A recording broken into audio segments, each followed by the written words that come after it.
Alright, it is once again time for some more Yu-Gi-Oh!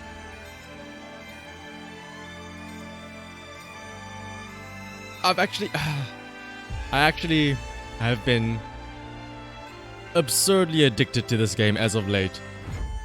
It's actually scary. I mean, yesterday, technically speaking, I didn't stream, but I probably could have, because I played this game non-stop yesterday. Well, less I played the game and more I spent the entirety of yesterday just watching YouTube videos or looking up decks and stuff like that, just trying to figure out an actual deck that works in this game. Because, as it turns out, going online against other people, they know what they're doing, unfortunately. They are a lot better than me. They have like all of these actual well thought out, well planned decks, whereas the standard Blue Eyes deck that you get at the start doesn't really work too well, I've discovered. And hello and welcome as well, Rezamon. So, let us get started. First things first though, in all of the videos I watched on, how to get started, how to do well in Yu-Gi-Oh, what should you do as a beginner, they all say that you should buy the bundle packs. So, what better way to start off the stream than doing some gacha rolls? Let's move over here. Hopefully that you're doing well today though, Rez. Where is it? It should be at the bundles, right? Yes. Actually, I bought one of them out of curiosity because everybody says the reason why you buy these packs is, well, one, you get 10 packs for the price of 3/4 of them, $7.50. But these cards here that you're guaranteed to get: Ash Blossom, Joyous Spring, Solemn Judgment, and Lightning Storm. Lightning Storm, yes. They are apparently very, very, very, very good. And the Ash Blossom one, at first I saw this card and I thought it doesn't seem that great, right? It's sort of whatever. But apparently what it does is it's a super broken card. It allows you to negate something that your opponent does when they try and summon a monster from the deck or the graveyard or discard something and stuff like that, which after playing against some people and seeing actual competent decks, I realize being able to stop them doing that is actually pretty huge. You're doing well. I'm also doing well, Rez. I'm doing great on this lovely... It's the start of the weekend. It's Friday, Unfortunately, I will say starting next week, classes for me start again for university. So I'm going to be heading back into that hellhole of, 9 to 5 lectures and then still have to go back and do assignments and stuff afterwards. But that means that we just have to spend our time wisely and make sure we enjoy it now. So, how about we open some packs? At least one SR is guaranteed. I was amazed at first that, I don't know why, but in these 10 packs, for some reason my head always thought, oh, it's gonna be 10 cards in the pack. But there's only 8 for some reason. I don't know if that's normal in regular actual card game as well, but I don't know why, I'm addictable. My mind has been tuned to understand in gacha games it's always a 10 roll and stuff like that. So I expected the cards to have 10 cards in them as well, or the packs to have 10 cards in them as well. But let's have a look and see what we get. Now I know that the cards all have specific outlines, like you see there's 2 rainbow ones there. I'm pretty sure that means that they're gonna be ultra rare, so the rarest type of cards there. But I don't know the animations yet, because sometimes you'll have a gold flare here, but then nothing happens inside it. Like it's all normals and rares. But let's have a look and see them.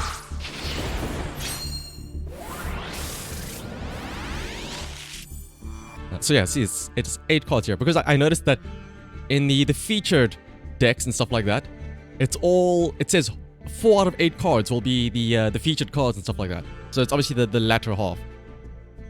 But because this isn't a featured pack or anything, these are going to be 8 random cards out of pretty much every single card ever. This could also be for the type of card. Oh, so it could be the shiny or the glossy finish for the gold borders and stuff like that. Well, I guess we'll find out right now, Ranger Gold. Also, welcome, Ranger. Well, to be fair, that dude appearing and slicing it open, I'm pretty sure that could be something good as well. But let's have a look and see. Oh, okay, so we do get an SR. So, again, I'm assuming now then that having that guy cutting in the animation and then slicing it with the pack, I'm fairly certain that means it's good as well. What is this? Sun, Valor, and Daphne. Also, to be fair, almost all of these cards, because they're pretty much every single card ever printed, I will know basically none of them. Let's have a see. Oh, but the Chaos Seed had the glossing. Yes, yes, yes. I noticed that sometimes the super rares and ultras can also have like very, very fancy stuff, like a holographic and stuff. I saw in the card folders and stuff like that, there's what was it? You could have 3 different types of finishes, I think, if I'm not mistaken. And I know that if they do have the glossy finish, then when you dismantle them, they are worth 50% more as well. Oh, so let's see if we get another shiny one here, or if we get an actual super rare. Oh, we do get a super rare. The Zubaba General. And yeah, there you go. We have... This is going to be, yeah, a glossy finish here on Machina Irradiator. I'm just interested in the final 2 packs, or the final 2 cards of this 10 pull though. I had Rainbow Glows, which should mean that there's Ultra Rares there. And let's see. So, if I'm not mistaken, these 2 cards here are either going to be super rare or ultra rare, right? Let's have a look and see. 1 super rare, Brotherhood of the Fire Fist, and another super rare,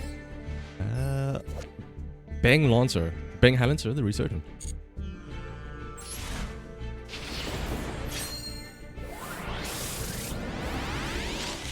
And I assume this is just going to be a bunch of nothing. Ooh, Elemental Hero. I know that. That's an actual card that I know. For once.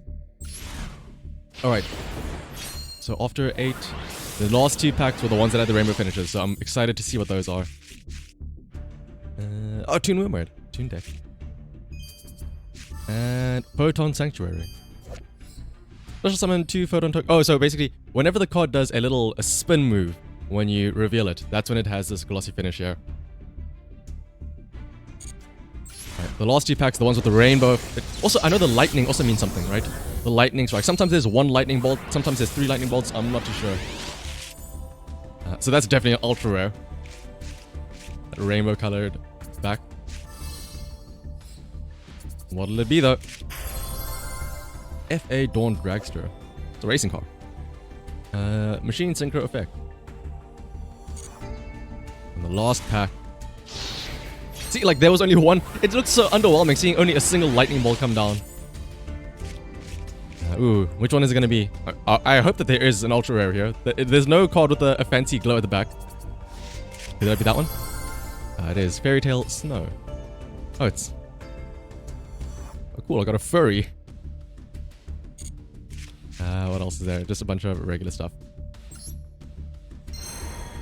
Not bad. 2 ultra rares, I think that's actually quite a good rate. Even though they're completely random ones, which I may or may not even use at all. But let's see, there's still 1 more pack that we can get, or 1 more bundle rather. I'm pretty sure none of these cards are of interest to me. But let's see. Last one, Lightning Storm. 1 more bundle. Let's see what we get. Okay, we do get 1 more ultra rare. Because I'm pretty sure an ultra rare isn't guaranteed. Only a super rare is guaranteed in these packs. I know that apparently when you do the feature pull packs, if in 110 roll you don't get a super rare, you're guaranteed the next one will have an ultra rare. So it's not that bad. You're guaranteed at least every second set of 10 pulls, you will have an ultra rare. Now whether that card is actually the one you want, that's a different question. Oh, Jax Knight. Jax Knight, King's Knight, and Queen's Knight. Yugi's deck. And the super... Oh, wait, wow, we're getting all of the old cards. Jax Knight, the Eye of Timaeus. There's also, what is it? The Fang of Critias and all that stuff. I always forget that this is an actual real card. Because when I watch the anime and, you see them using the Fang of Critias and then suddenly you fuse a spell card and a monster card. It looks so made up. And then they go ahead and they make an actual card on it. I mean, they did the same with, what was it? Time Wizard and the Dark Magician. Everybody always knows that bullshit move where I think it's Joey uses Time Wizard to try and wipe out Yugi's board, but then he's like, oh, actually, anime logic. Because time has passed by 1,000 years, my Dark Magician has grown so much older and wiser. He actually evolves.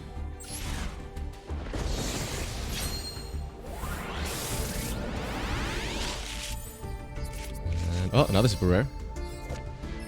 Lobster, Shadow of the Generator bosses. I feel like this is actually pretty good luck. I think. I don't know. Another one of them. The Claw of Hermos. Now all we need is Fang of Critias. And maybe that'll be our deck. The Fang of Critias trifecta and stuff like that. Blue Eyes Toon Dragon. All of these old cards, man. And yeah, you remember. I mean, like I said, even before this game came out, which I didn't know, but I hadn't been following the game or anything. I just saw everybody talking about it, and I thought, oh, let me download it.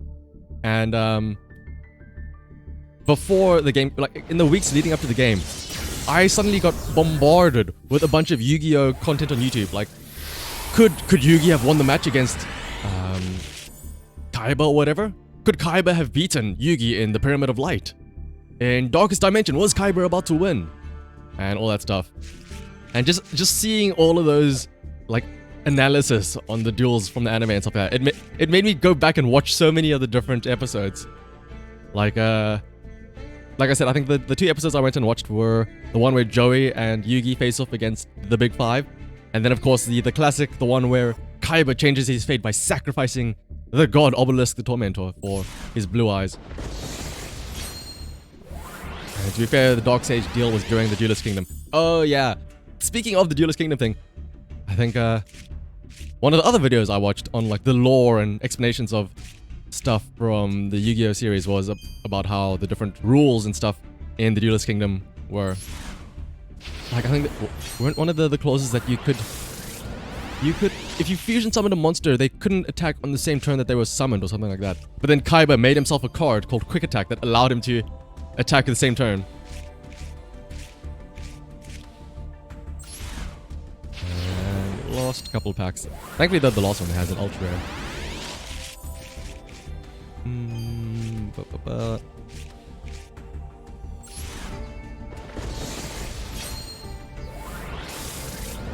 There's gonna be another. Ooh, wow, 3 super rares. Hopefully they're something that I want or use. Dimer Synthesis rather. Sorry. And Crane. And Predaplant Dragostapelia. All cards that I probably won't be using. But last but not least, the ultra rare. What'll it be? I hope you enjoy your luck, Rez. Thanks for stopping by. And oh, we have a raid coming in from Era. Let me give you a quick shout out there. And what a timed raid as well. What a perfect card to show off. The Blue Eye Shiny Dragon. I don't know if it's a very cool card, but I mean, the Blue Eye Shiny Dragon. If you've watched the show, right? What is it? The Pyramid of Light. It's a pretty cool looking card. It's probably not that useful, but at least it looks really cool. Let me give you a quick shout out, Era. But welcome everybody. Welcome, Era Herd and Mario Penguin. Were you having another one of your Fujo talks again, Era? Hopefully you all enjoyed that time there. Welcome everybody that doesn't know me. My name is Shanna, and right now we're going to be playing some Yu-Gi-Oh! Monster Duel. It's a brand new game that just came out, I think, was it on Wednesday, 2 days ago? 2 days ago? Time is concept to me. And we're going to be going through some of the solo campaign to learn more about what all of these crazy decks do. So if you're like me, and it's been way too long for you to remember what has happened in Yu-Gi-Oh! And like, what is this pendulum? What is this XYZ? What is this link nonsense? Don't worry, we're going to learn together going through the solo mode. But right now though, what better way to start off than doing card pulls? And let's see, the final one, the big ultra rare, the one that you've all come in just in time for to see. The big fancy card that we're gonna get is whatever this is, the Thermal Gen X. I honestly like the Blue Eye Shiny Dragon more than the Thermal Gen X. But those are our cards. For now though, we're about to head into the solo mode. Where, like I said, we're going to learn all about the cards and figure out what the heck they do. Because I've tried playing some online games against actual real people, and it turns out people know what they're doing, and they have very, very, very strong and very, very difficult decks to play against. So we're going to go through the Warriors of 6 Elemental Lords.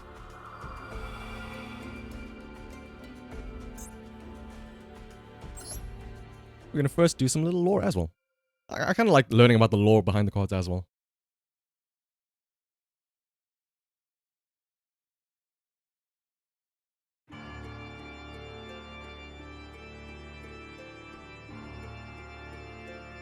The world is comprised of 6 elements: earth, water, fire, wind, light, and darkness.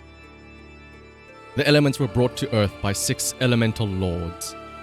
The world is at peace as long as the 6 elements are in equilibrium. However, when that balance is disturbed, the elemental lords appear. When the elemental lords appear, physical forms have increased in density enough to be seen by humans. Disaster occurs. The elemental lords have appeared numerous times, causing natural disasters throughout the world. The ancients built temples to calm these recurring natural disasters. People prayed continually, but the elemental lords did not possess the capacity to answer these prayers. However, the people's desperate prayers would be answered miraculously after hundreds of years. Another power that had nothing to do with the elemental lords may have taken pity on them. It's a bunch of little girls. The elemental lords chose a handful of humans.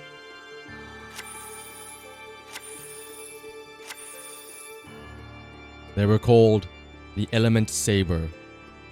They served the elemental lords and maintained the order of the elements. Wait, that was a guy? The one in the bottom left-hand corner with the little shield. That was a guy? Oh, I'm sorry for misgendering them, I assume, then. Whoops. But hello, Mechanic Cat, and welcome. We are doing good. We're gonna be learning some more Yu-Gi-Oh! Today. And playing against decks that we can hopefully actually beat. Right now, we're gonna learn about the Element Sabers. What makes an Element Saber deck unique? Element Saber monsters have effects that allow their attributes to be changed while they are in the graveyard. While you have 5 Element Saber monsters in the graveyard, you can use each of their effects to fulfill the special summon conditioning for the mighty Elemental Lords, which is to have 5 monsters of the same attribute in your graveyard, as specified in their descriptions.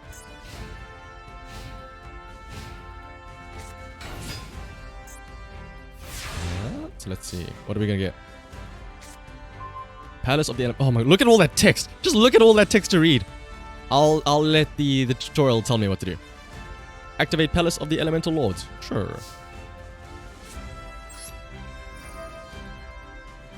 Add Element Saber La Puella mana to your hands using the effect of Palace of the Elemental Lords.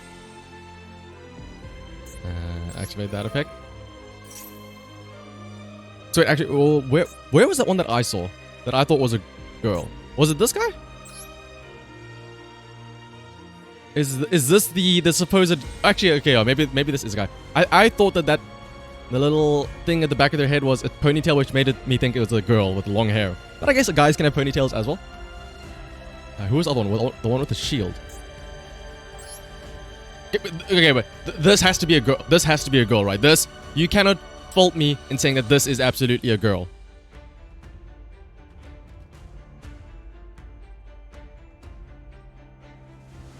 And yeah, the fire one is definitely this is definitely a guy. The fire one. This is definitely a guy. I mean, look at all that muscle. So it's still a possibility that this could be a girl. I'm actually not too sure.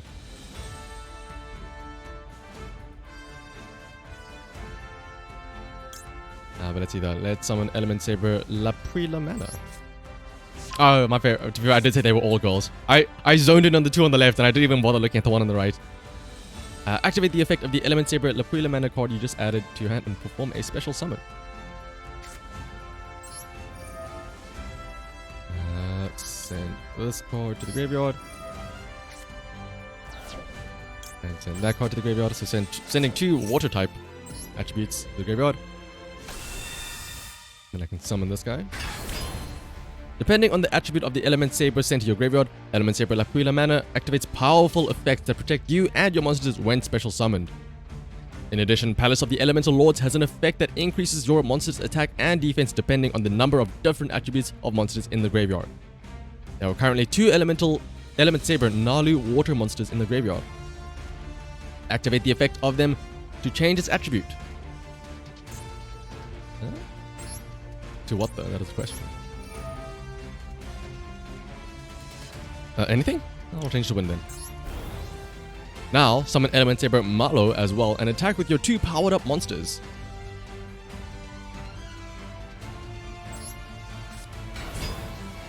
Now attack your opponent's monster. Is this all the tutorial is? Just how to summon 1 card? I'll admit, these tutorials are a lot more simpler than the stuff I see people do online where they spend 10 minutes drawing cards from their deck, sending it to the graveyard, then bringing them back out onto the field, and then XYZ summoning, and then Link summoning, and on and on and on. Like, I think after the stream on Wednesday, where we played 2 games against people that were also using the base starter decks, I played against somebody else in my own time, and they had this fully decked out Karakuri deck that just threw out in their very first turn of the duel as well. They had like 4 monsters in the field, 2 of them having 3000 attack. And all I had was a Lord of D. Thinking, well, what am I going to do now?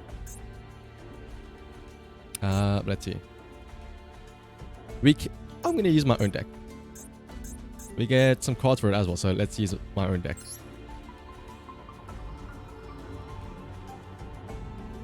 You can't go wrong with the trusty Blue Eyes deck, I feel like.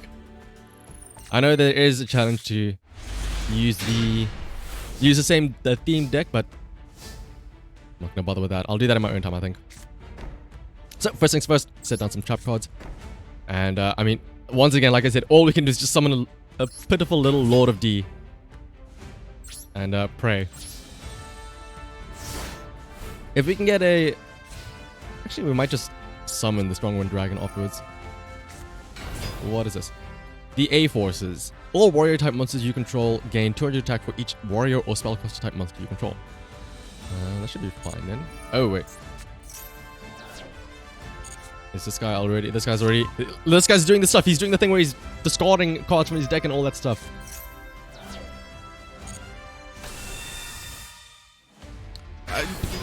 How do you just summon that right off the bat?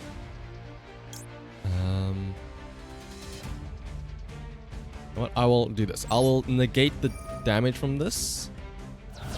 And draw 1 card. Wait, hang on. Why could I not activate? Why could I not activate my Ring of Destruction? Whoa. During your opponent's turn, target 1 face-up monster your opponent controls whose attack is less than or equal to their life points, which it is 2,800. Destroy that face-up monster. Wait, why? What? Maybe I should actually read this guy's effect. Oh.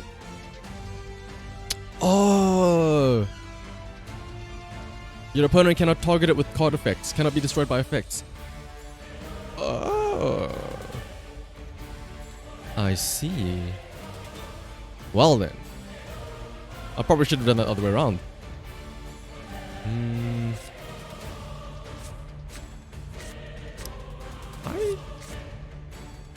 I don't know if there's much we can do.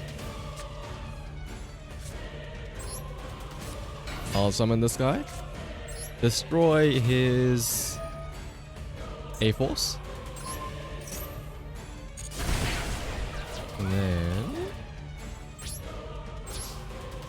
I will destroy that. That Element Saber guy is going to be a bit of an issue though. That's the only thing.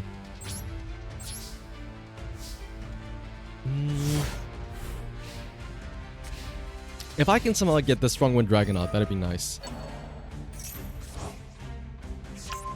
Warrior turns, target 1 monster in your graveyard, add it to your hand. Oh no. Wait, hang on. Why couldn't I target this guy with my Ring of Destruction? Wait, whoa. Does it apply to everybody? Does this thing apply to everyone?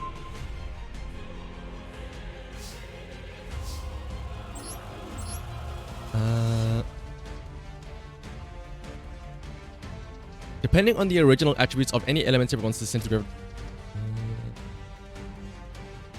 Apply it to Element Saber and Elemental Lord monsters, so it applies to everybody. Oh.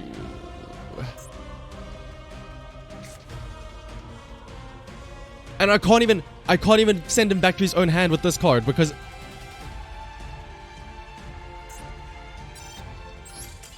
Here I thought the AI would be beatable. I guess I was sorely mistaken. I'm starting to realize that these starter Blue Eyes decks maybe aren't really that great. Okay, but look at all of this Lord of D. I can actually... I can get a fusion for these two to summon the Lord of... King Dragoon. And welcome, Regular Expression. Yes, that wasn't even a real guy. That was just the AI. I'm getting my ass handed to me by the AI bots. But welcome, the Regular Expression. I should have lied and said, oh no, this is actually, that guy was Master Tier ranked. Oh.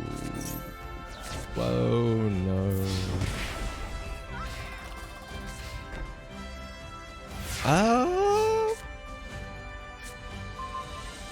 Okay, this is gonna be... I feel like I might have to do another surrender move.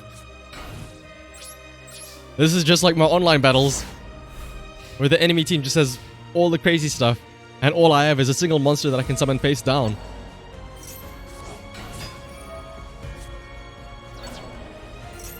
Oh, is he... Whoa, whoa, whoa, whoa, whoa.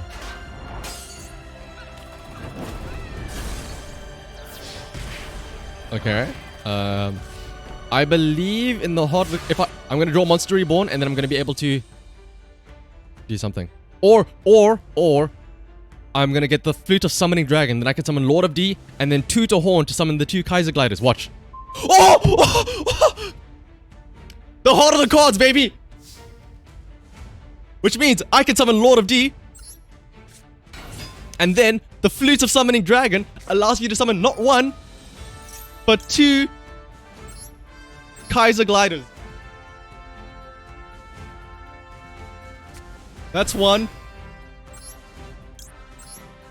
And that's 2. The Flute of Summoning Dragon, baby.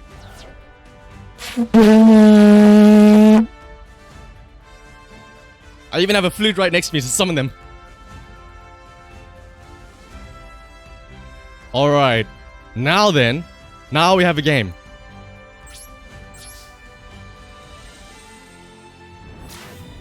Destroy that one. Destroy that one. And then wipe the rest of their board. Oh, what a turnaround.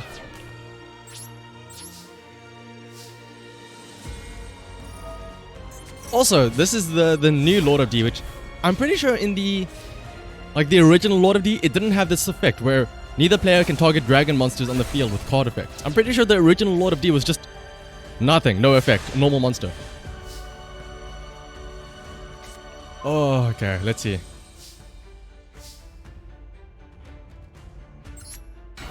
Now we can go on the offensive. Surely that face down card, unless it's like a Mirror Force or something, there's no hopes for this guy.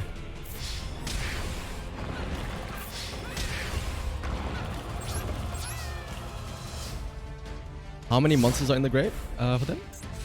1, 2, 3, 4, 5? 5 monsters. Wait, hang on, why? Is there something that they can do, Ranger? Is there something... Is there some like crazy combo that they can do? I think it's a bit too late though.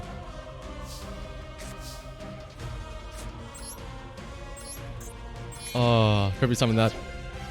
Summon Strong Wind Dragon. This is actually a really strong card. It can get stronger than a Blue Eyes, since it gets half the attack of the tributed monster.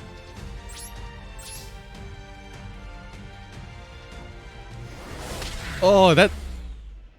Maybe the Blue Eyes White Dragon deck is better than I thought. That Flute of Summoning Dragon is pretty strong. And don't worry, they didn't have in hand. Oh, okay.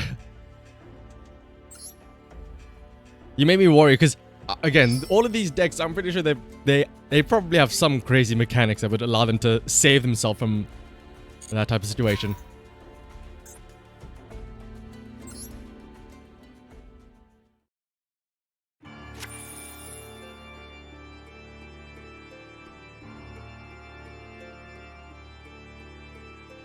Being at 5 cards in the grave. Oh, right, the They can all change it to be the same element and then summon an elemental lord. But thankfully, I saw their extra deck was empty. Oh, I think it's from the extra deck, those elemental lords, right? The element saber now protect the temples, which pilgrims no longer visit. And day to day, they manage the elements that comprise the world to not flare out of control. Let's say, for example, the element of fire flares up. The element saber would enhance the power of the water element. It would rain throughout the land, extinguishing the flames. When one element gets out of hand, the forces of the opposite element are increased, restoring balance.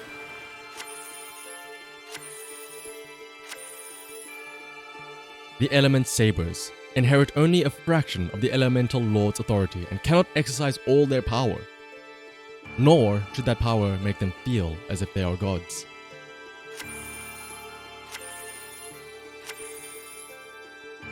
They use their ability to command, train, and do right.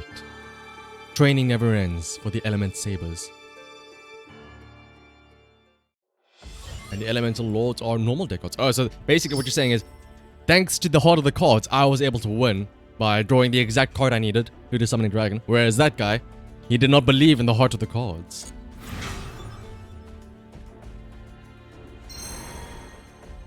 Oh, that is the warriors of the 6 elementals lords. And of course, no, stop trying to push me to go to the store and spend my money. Alright, what is the next deck? Ruin and Demise. Oh, and Phyrexian Warriors. There's actually, oh my god, there's a lot. 1, 2, 3, 4, 5, 6, 7, 8, 9, 10, 11. 11 more. Ruin and Demise.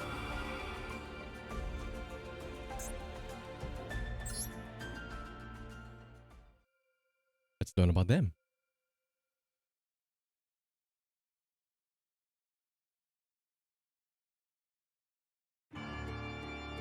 When a world is about to perish, it is seen on its way by 2 beings. The first is a red being that envelops in golden light and draws the curtain on the world. She is an androgynous goddess, garbed in red robes. Wait, isn't androgynous meaning that you don't have a gender, but then they said she? What? Let me Google search. Or is that just it looks without a gender? Partly male and partly female in appearance. Or just appearance though, so. She is a god with no believers. That's only natural. A world visited by the goddess Ruin is on the path to destruction. Any intelligent life that would believe in and worship that god would soon cease to exist. The second is a black being that envelops the world in blue flames, which pulverizes the earth. A towering, omnipotent demon king adorned in black armor. He is a king with no vassals. That's only natural. A world visited by the demon king Demise will soon meet its end. Those who would respect and serve that king would soon have their very lives destroyed.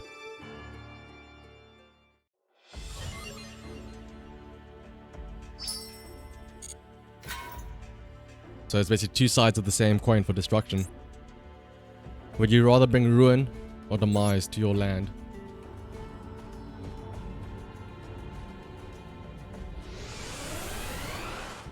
At first I thought it was going to be like polar opposites, like, you know, like one good, one bad, but no, they're just both equally destructive. What makes a Demise and Ruin deck unique? Demise and Ruin ritual monsters can all, oh, they're all ritual monsters. They can all be brought out with the ritual spell End of the World. Demise allows you to pay life points to destroy all other cards in the field except itself, and Ruin has the ability to make another attack once it destroys an opponent's monster in battle. Pick which one to ritual summon by taking into consideration what's on your opponent's field, and you could deal a ton of devastating damage. And oh, they're the Elemental Lords of normal deck cards. Ooh. So yeah, it was just luck of the draw, right? End of the World. I've drawn End of the World. Activate End of the World and ritual summon Ruin, Queen of Oblivion. Ah, good old ritual summons. Oh, I remember when I was younger, ritual summons were the coolest thing to me, because in theory, you could turn 1, summon a big-ass monster by just sacrificing stuff from your hand, which in my mind was broken. And now there are just cards that do that for free. Like, what is it? Blue Eyes Alternative Dragon. All you have to do is just reveal a Blue Eyes in your hand. You successfully ritual summoned Ruin, Queen of Oblivion. When Ruin, Queen of Oblivion, destroys an opponent's monster in battle, it can attack again. Now, attack your opponent's monster.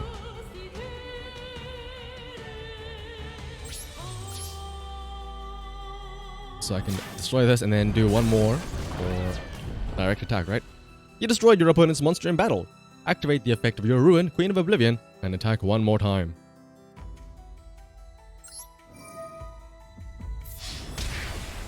And you inflicted great damage on your opponent. Now, end your turn. What is a Cycle of the World? Oh, so this is just another ritual spell. Swords of Revealing Light.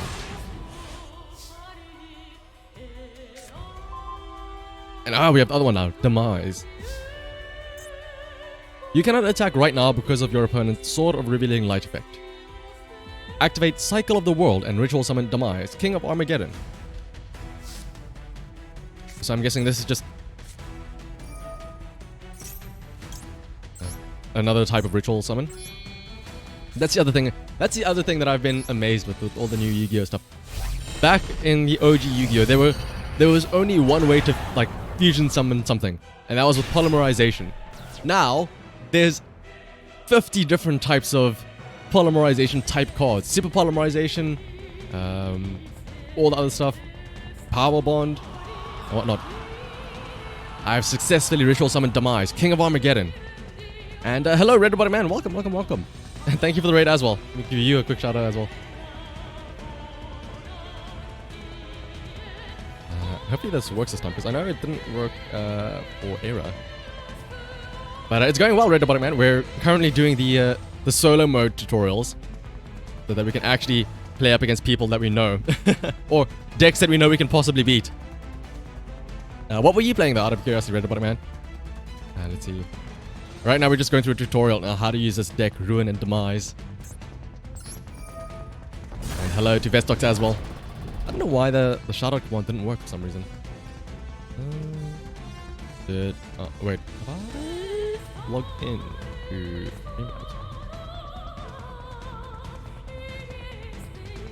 And it has been a good while, Vestox. Let's have a look and see. You're thoroughly enjoying Webbed. Webbed. Last time it was Halo, the CE, aka Cursed Edition. Not to be confused with Combat Evolved. But now that we have gone through that little tutorial, we can play an actual duel. It's a little spider game. Yes, I know. It's, if I'm not mistaken, isn't the one where you have to like shoot yourself and like climb up a... It's not like a Bennett Body style game, but like you have to climb up this mountain or something. And it has a very, very, very cute little spider. I know that.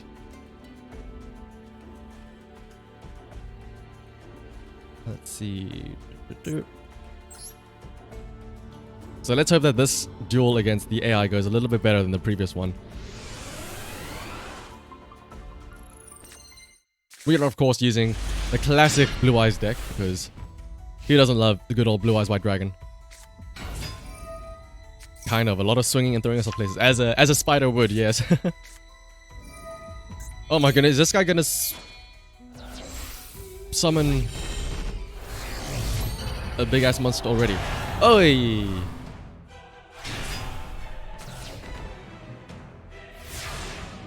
So this is the power of new Yu-Gi-Oh! Where turn 1 you can already have 2 monsters, one of them having a lot of attack. But if I'm not mistaken, unless one of those trap cards are very, very bad, we should be able to kill it actually with Rush Recklessly. So we can use this to destroy one of these cards. The question is, which one do we destroy? Let's go for this one. Oh, this is actually brilliant that we destroyed that, because that would have been able to... oh wait, hang on. He still used it anyway? So he tributed one of his monsters to destroy my card? What is it? No, it's... Wait, what? I guess that was a misspell on his end. I don't know why he just sacrificed his one monster there. But now we should be able to attack this guy. Even though we have 400 less attack, we can use this, Rush Recklessly, which gives us a 700 bonus attack.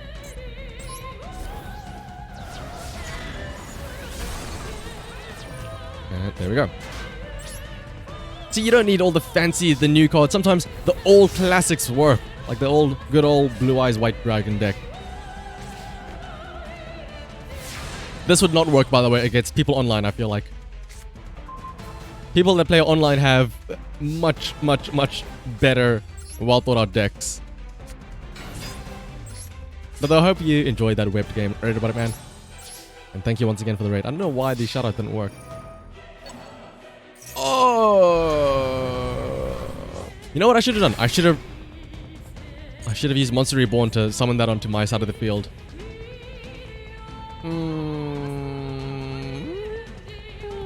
Things are gonna go sour, I feel like.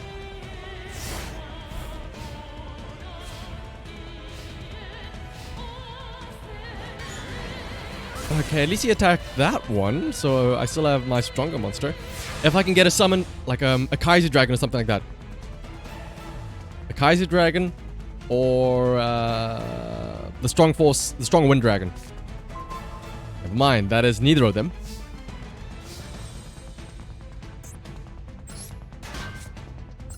I'll just go into turtle mode and hole up. And just Robo is also fine. Ah, okay. It sucks that this guy didn't use... what is it, like... the Ruin, the other level 8 monster, to ritual summon that, because then I would have been able to Monster Reborn that instead. Okay, I'm really needing... If I can get a level 5 or 6 monster at least or something, I can Monster Reborn and then Tribute Summon it. Not this, though. This is just throwing stuff in the way to defend myself.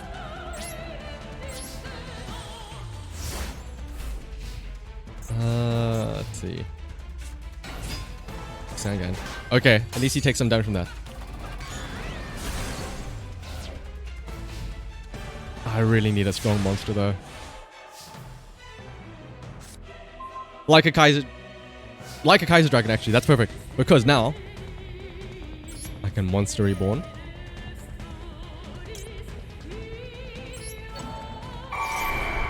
And then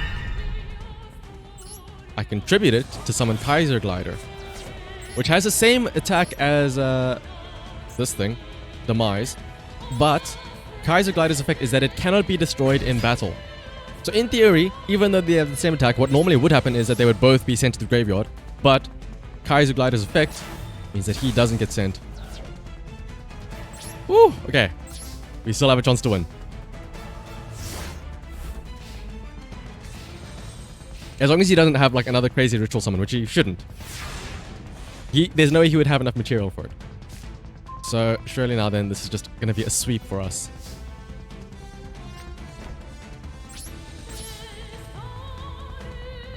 And use that.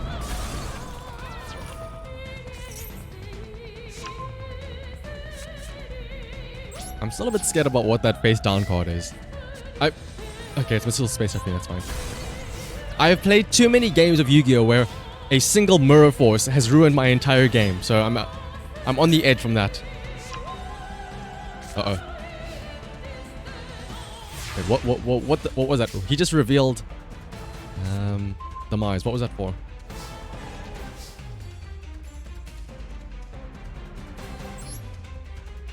Why did he... Oh, it was this. When this card is normal flip summon, you can add one ritual monster from your deck to your hand. Okay, so... Let's hope that he doesn't have a ritual spell to summon that, though.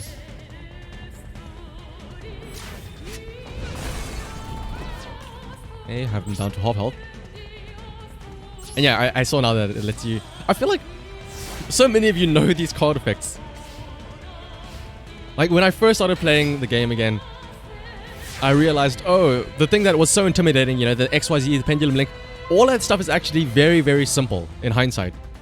The mechanics around it, they're all very simple. You know, XYZ, you must have the exact same levels. Synchro, one tuner, and they must add up to the same level. Link, you must just have the same number of monsters. And whatnot. Pendulum, you must just have the 2 cards in the spell zone in the corners. But that was easy to understand. The difficult part of understanding the game is knowing what all of these cards do and what's happening. To know why certain things can be link summoned or why certain things can be XYZ summoned and stuff like that. And stream delay BK. Oh, don't worry, Vestox. I appreciate the explanation regardless. Because who knows? Maybe I didn't. Maybe I would not have found out about what that card did. Let's see. Rush Electricity. Does that do it? Rush Electricity actually makes me kill, right? 1,000 point difference, boosted up to 700. Okay. The last time you touched Yu-Gi-Oh was 3 years ago. You know, next to no cards. How do you think I feel? I haven't played the game in, what, 10 years? The last time I played Yu-Gi-Oh was in the PC game. What is it? Kaiba the Passion and... Oh no, Joey the Passion and Kaiba the Revenge and stuff like that. With mods that added the GX cards in. You only play the base set, so you have no idea what I do. Yeah, exactly. I'm right there with you, regular expression. I have right next to me my cards, my physical cards. And it's basically just Blue Eyes White Dragon and stuff like that. Blue Eyes White Dragon, Black Luster Soldier, all that nonsense.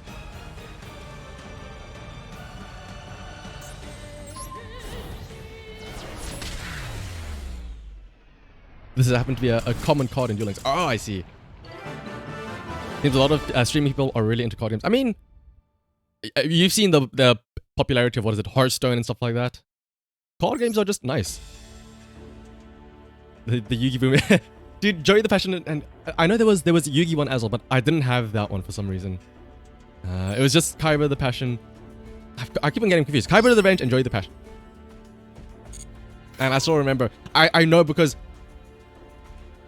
Mirror Force was a signature card for Kaiba. So every single time I would play an attack into his Mirror Force, it would let you know you messed up because it would have an entire cutscene or a cut-in animation of Kaiba saying, "Ha! You've walked into my trap card! Mirror Force!" And then it has an animation of every single one of your cards being destroyed. And then you'd feel really bad about yourself. Ooh, we even get the full deck for clearing this.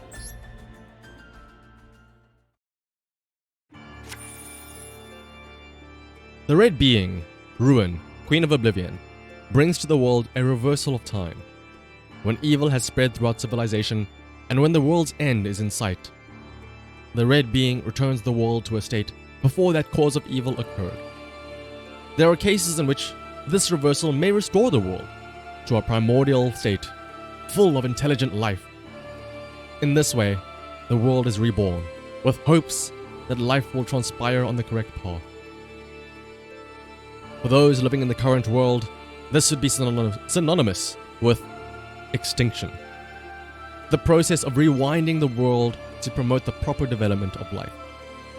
What if the world continually takes the wrong path, no matter how many times it restarts? The Black Being, Demise, King of Armageddon, brings about the true end of the world. Its formidable power crushes the world's very foundations and eradicates all living things. There remains no trace that the world was there, only absolute nothingness. The Queen of Oblivion and King of Armageddon. What lies in the heart of a being who witnessed the destruction of the world countless times over eons? That remains unknown. To those who disappear. Ah, so the Ruin is actually trying to help the world, trying to save the world. So I was kind of right. It is two sides of the same coin. Ruin, even though she wipes out the population, is technically trying to save the world. Interesting.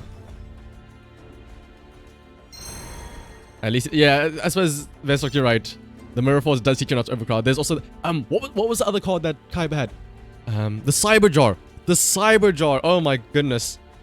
I think that was a flip summon effect, so you would normally summon it in face down defense position, and when it was flip summoned, it would wipe out the opponent's entire board, and I think it would do something with your deck as well. It would take off some of the first few cards of your deck.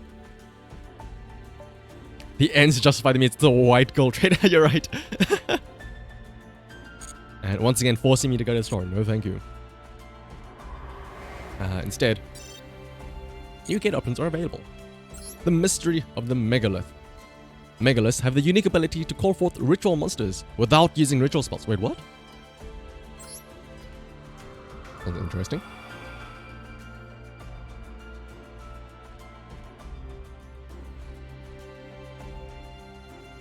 Alright, let's learn about the Megaliths.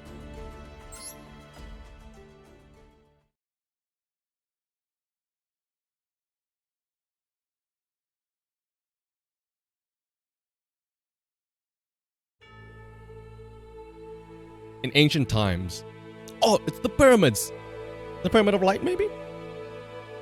In ancient times, many monumental stone structures were built. Stone circles and pyramids are some examples of this. However, in many other worlds, there are various types of colossal structures. Let's take a look at one of these. The grand stone structures known as the Megalith. That reminds me of... Was it last year or 2 years ago? Around the world, in like our world, Earth, there was the metal monoliths or something like that appeared everywhere, all around, like in that desert, and then up in like England and all that stuff, and all of that nonsense. I wonder whatever happened. Like, I don't think anybody ever uncovered the reason behind them, because somebody like removed it before further investigation. The Megalith Ophiel is a white statue that resembles an angel. Her wavy hair hangs down to her shoulders, and her eyes are closed in a gentle expression. What catches the eye most of all are the wings on her back, like those of an angel. Her radiant holiness inspires reverence and modesty in all who behold her. On the other hand is the Black Devil, Megalith Haggith, a statue of a haggard devil, crouching with contorted limbs. Its face hides behind a mask. The only clue at its expression is its slightly exposed mouth. The thorns that are driven into the side of its body inspire dread in the beholder. The sculpture of two children, the white and black, Megalith Och. They appear a lovely pair of twins. By the shape of their wings, the white child appears to be an angel, while the black child appears to be a demon. It is also notable that they wear contrasting facial expressions. The pedestals of the Megalith are comprised of an unknown material, not of natural stone. Their distinct features include a heptagonal decoration and a pattern imbued with mysticism. What kind of power is hidden within these pedestals, which emit a gentle light? That's a mixed race couple. I wonder what it's like the what is it? The cure to racism. You always see the image. Our children, the black and white children, are intermixing. They don't see race. They don't see color. Huzzah! Racism is cured. And yeah, Vestox, you are the first one to use the first redeem. Congratulations on that. People didn't actually make a big deal of those things. Oh, that's true. The monoliths and stuff like that. I know because of there was somebody I watched. There's a YouTuber. I almost said VTuber. There's a YouTuber I watched from Australia called I Did a Thing, where it's really cool. He makes a bunch of just crazy, random, dumb stuff. And as an engineer, it was just interesting. Like, I think he made, what was it? He tried to see if you could skipping rope fast enough to block the rain and stuff like that. So he built this death machine, the spinning death machine that spins a skipping rope incredibly fast and stuff like that. And around the time that all of this monolith nonsense was happening, what he did was he recorded himself, building, like, you could very tell it wasn't the same thing. It was just sheet metal that he put together and, bolted down or riveted together, and he planted that in somewhere in Australia. And yeah, I Did a Thing is incredible. I'm sure you guys would know about them. He's one of like the more popular, like, wacky engineers. And your favorite is the hammer video. Oh my goodness, the gun hammer, effectively. I know that, like, there was some very... Don't get me wrong, I know everybody knows of probably Mark Rober. He's, very He's the big guy. He's big because of his prank package and stuff like that. But I much more enjoy the, Mark Rober. He is very methodical. He does everything the right way, right? He does all of the proper calculations. He does all of the safety precautions and stuff like that, which is cool and everything. But I much more enjoy the more daring side of the engineering YouTubers that they think of safety second. I did a thing. William Osman making a battle bot. Who else is there? There's one guy that I for the life of me I cannot remember his name, but he's the guy that makes all of the Marvel stuff. Like he tried to make a floating whistle. Floating whistle. The arrow that is controlled by your whistle. He recently did a thing where he made, effectively speaking, the Spider-Man climber things that he just added suction, like very strong suction modules onto his arms and legs, or a Venom suit that used metallic balls and this ferro fluid to try and coat himself in the black ink. And what else was there? Oh, there's another guy called what is his name? Stuff Made Here. He's also, well, to be fair, he's also a lot more he does everything the right way. He spends his time designing everything and machining it all out. But the things he does though is crazy, like the rocket or the gun-powered bat. It's that's what made me think of it. The hammer video from I Did a Thing is very similar to the bullet-powered baseball bat that Stuff Made Here made. Sorry, I just had a geek out about engineering for a second there. Let's get back to Yu-Gi-Oh! A different type of geeking out. And learn about the mystery of the megalith. Let's figure out how the mixed race children are going to help us win duels.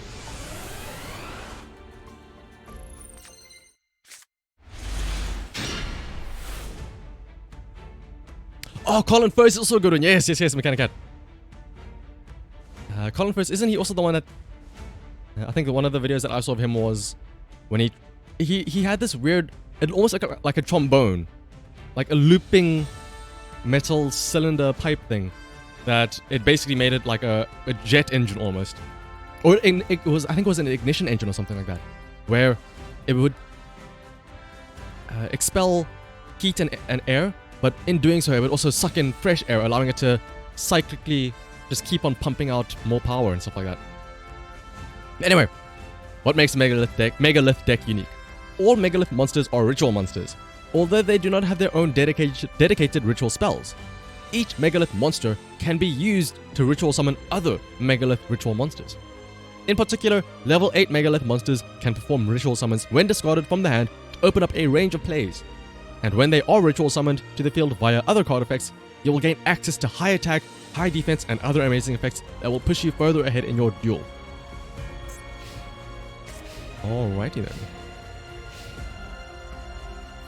Oh wow, that guy's turn was just nothing then, I assume. Megalith Phaleg. You've drawn Megalith Phaleg. Activate Megalith Phaleg's effect and ritual summon Megalith Aratron. What is its effect? I assume it's just use it as a ritual spell?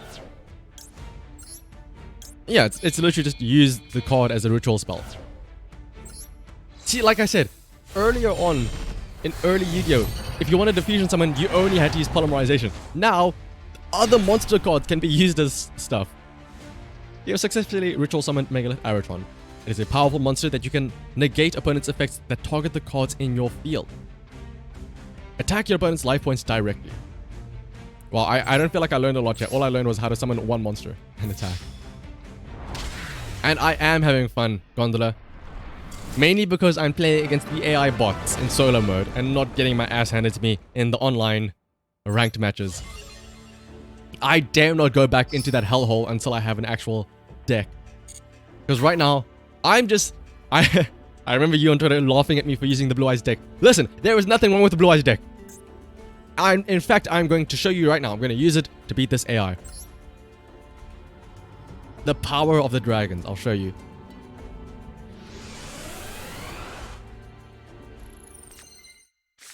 I will say though, I have been looking into making a deck of my own, but the issue is, I I am afflicted with analysis paralysis. I'm constantly thinking, oh, I could build this deck, but what happens if I build this deck instead? Or what about this deck? Oh, how about that deck instead? And then, of course, there's always the issue of, do you build a meta deck, or do you build a deck that you like? Because I have been looking at all of the Yugi tubers and other stuff online. And why am I using this already? I don't know why I use that. Oops. I meant to use the Stamping Destruction to get rid of that face down.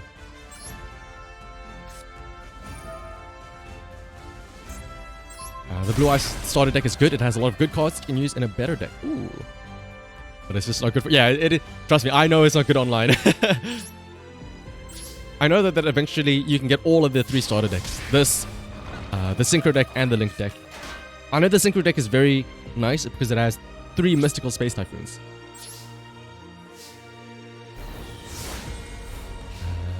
But I feel like if I have to make a deck, I would like to make 2 decks. One quote-unquote meta deck that can help me actually win, and one some form of dragon deck. I know for a fact that's what I want to make. Some type of dragon deck. The issue is though, because obviously the game just came out, I would like to first, like, how important is it to win and stuff like that, you know? That's why, obviously, the game just came out, so everybody has tons and tons of gems, right? You have like 20,000 gems. You can make plenty of stuff, but I have played many a gacha game. I know how the story goes. The game just came out. There's gonna be lots of freebies, but just you wait. Month, 2 months from now, everybody's gonna be like, oh, where are all my gems? Oh my, it's so difficult to make a deck as a free-to-play. That's why I have to be very careful. You manage to claw your way out to bronze 1. Just one module and you can be silver. I'm pretty sure I am silver, I think. Who's the laughing stock now, Gondola? I am silver.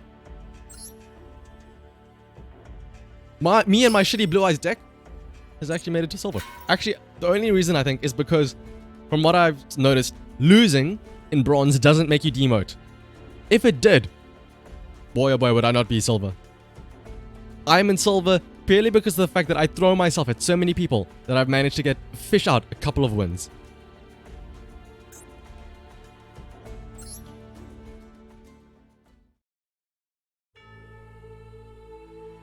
The pedestals of the megalith may act as a door to another world, or a stake connecting another creature.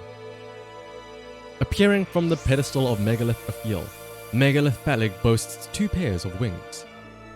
A far cry from the gentle Ophiel, this ferocious angel is adorned with a helmet and shield, wielding a spear.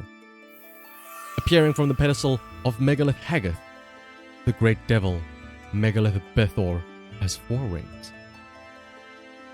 It is a devil of formidable build, with glaring golden horns. From the pedestal of Megalith Och, blazes the many-headed dragon, Megalith Aratron. Its momentum threatens to flatten the earth and to swallow all. It can be said all these comprise but one form of the power born from the megalith. But that is not all. The megalith have the power to create a kind of force field even after destroyed. How were they made? And what is the true identity of their hidden power? The megalith or entities shrouded in great mystery. The key to solving this mystery may be a truth that emerges from beyond the megalith themselves. I guess we'll never know what that is. You haven't been doing that? You play a few, then fix your deck up, then try a few air fights and go back online. Ah, you do the proper method of testing things out and deck adjusting. Out of curiosity then, what deck do you have? I'm assuming you're not going in with the Blue Eyes deck. Let me actually see if I can show you. Yeah, you can see I'm silver 5 up there. Yeah, you're speaking to one of the hotshots up there. Gondola. Don't come here talking to me with your bronze speak. Orange and blue. Oh, you also use the Blue Eyes deck. Let me have a look and see. Match history. I mean, just look at all this. Look at all of those losses. Woo-wee. Look at all of that. This is a silver player right here. A lot of them I just surrender on turn 0 because I just know. The one time I do it, it's because I went on for 16 whole turns. It was we battled it out. I think this is because he was also using a starter deck.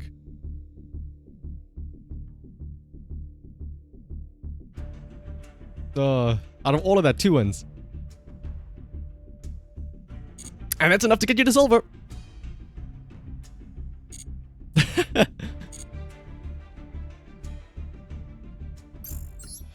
But alright, let's carry on then with the solo stuff. How? Listen, like I said, from what I understand, I don't know when, because in the ranked mode it says losing will make you demote, or if you lose enough you will demote. But I don't know, maybe because it's the preseason, technically speaking. I think it said it's preseason, right? Oh no, it is the current season.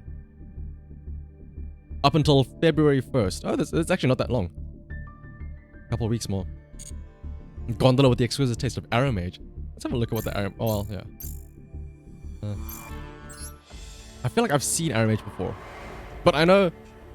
One of the... Oh, if I have to make a meta deck in order to, you know, earn stuff as a free-to-play player. Supposedly, I think it's called the Tri-Brigade deck is a good one. But if I really want... my own deck that I want to make is some form of dragon deck. Either Blue Eyes deck, Cyber Dragon deck, or something else I've seen is a Dragon Maid deck. Combining the best of both worlds. Cool dragons and cute waifus. But let's see though. Next one is the Pyroxene Warriors Gem Knight. But I see Veslox shares the same taste that Arrow Mage is indeed a good one. You got 6 wins and 4 losses. That's significantly better than mine.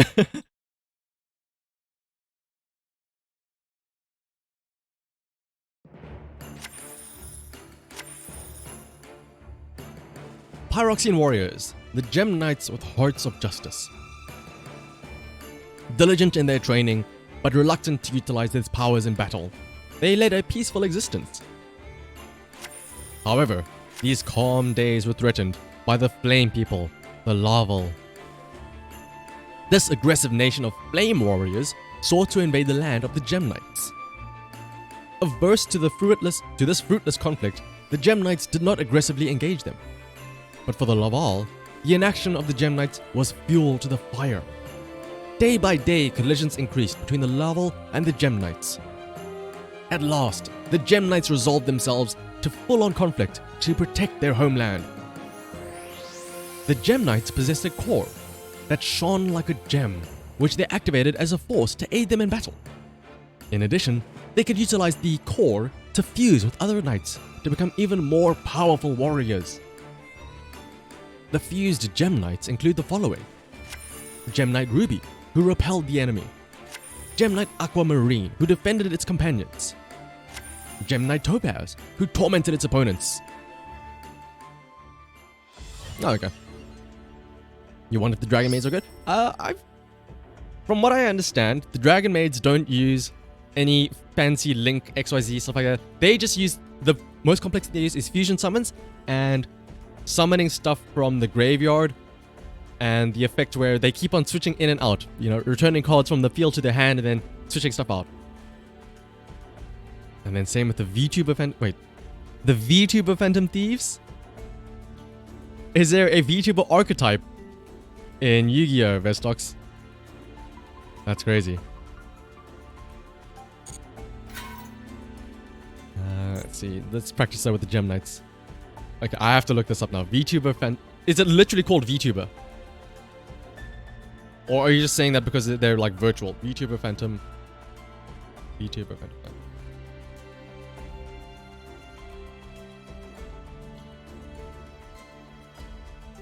VTuber Phantom Knight...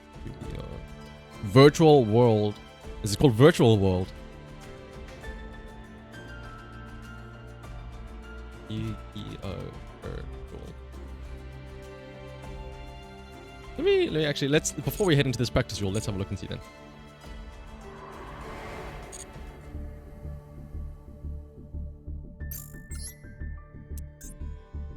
You can see I've already like I have planned out some decks for like Cyber Dragon and all that stuff back there. Virtual. If I just type in VTuber, okay. Virtual. Virtual, is it these things? Virtual World QB, Virtual World Beast, Virtual World Roshi, Virtual Live Twin. I don't know if, would it be in the, oh my goodness. Is it these things?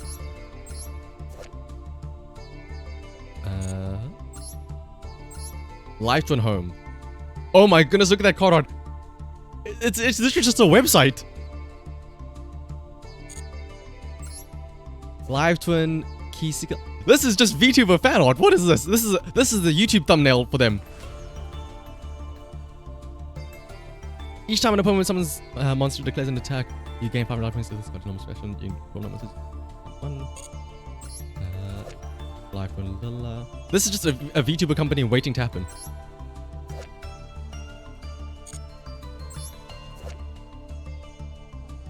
Oh my goodness. And you wish that attack. Oh, Gondola. I wish for the same thing. Like I said, because of the fact that I was watching some episodes of Yu-Gi-Oh! Earlier on, like a couple of weeks ago.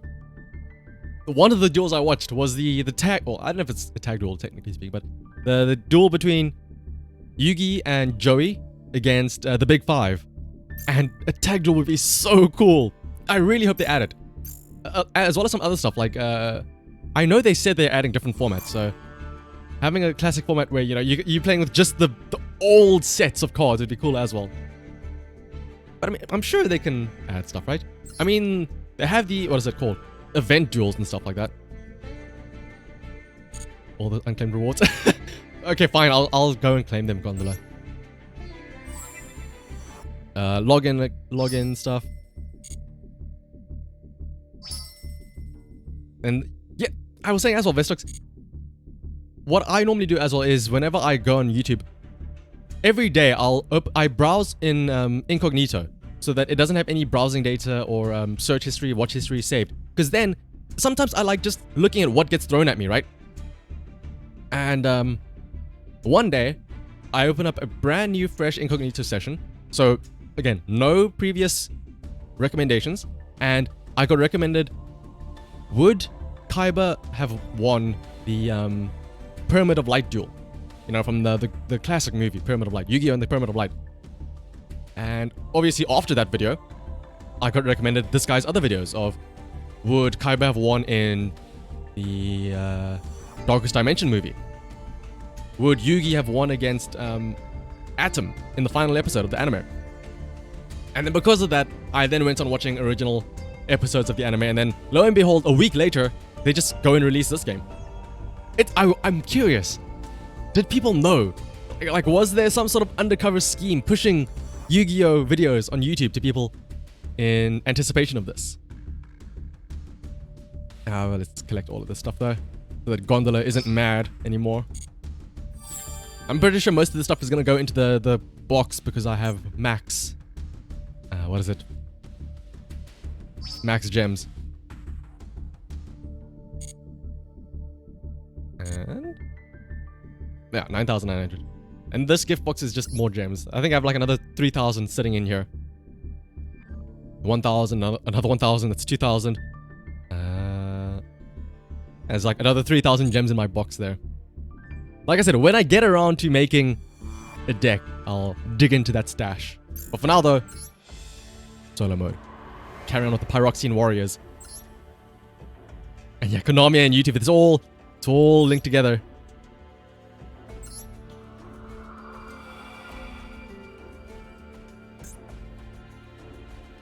Learn the ins and outs of the Gem Knight deck.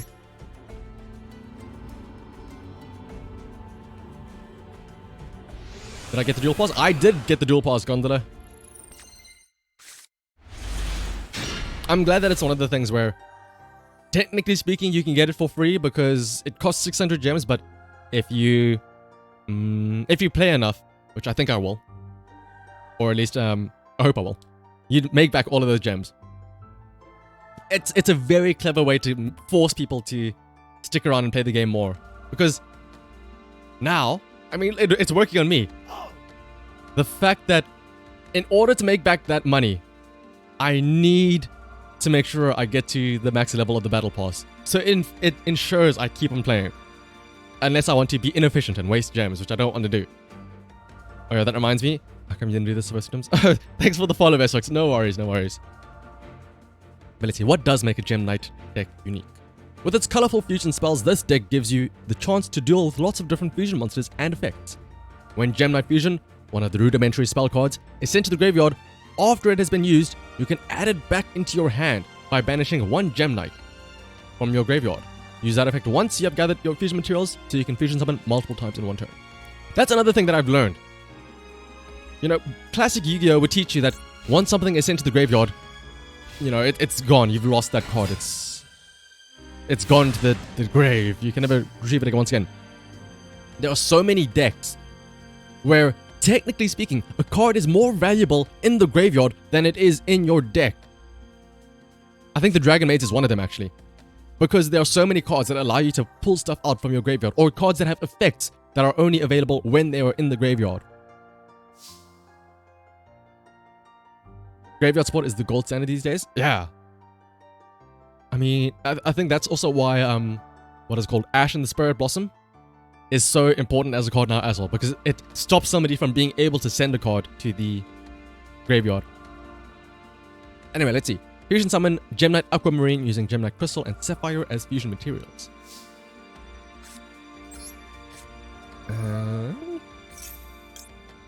Gem Knight Sapphire and Gem Knight Crystal. Thank God Ash Blossom got a reprint. And it's a good thing as well that we get it for, well, not for free, but we get guaranteed one in the bundle packs in this game. Activate the effect of Gem Knight Fusion in the graveyard to banish Gem Knight Sapphire from the graveyard.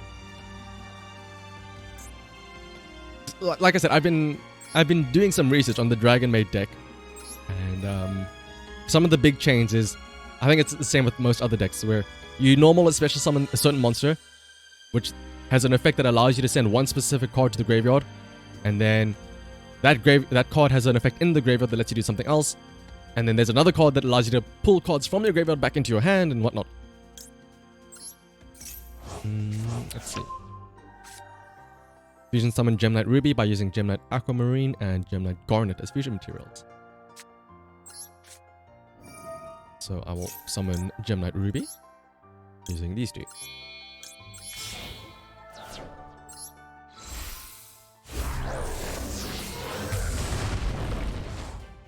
And there we have it. Fusion summon successful. Gem Knight Aquamarine was sent from the field to the graveyard to activate its effect. See, like I said, when it gets sent to the graveyard, it has an effect. So I can just... Oh, I can send a card back to the hand. Oh, this one. Attack your opponent's life points directly. Speaking of sending things back to the hand, like I said, I was looking into the Dragon Maid deck. The whole archetype, I think, works around getting a specific fusion monster out called the Dragon, or the House Dragon Maid. It's a fusion summon monster, which is very easy to summon. And then its effect is that anytime a card is returned from the field to your hand, you can just destroy one card on the opponent's field. And that happens a lot. You will be returning cards to your hand a lot with that deck. But for now though, let's challenge this AI with the good old trusty Blue Eyes deck.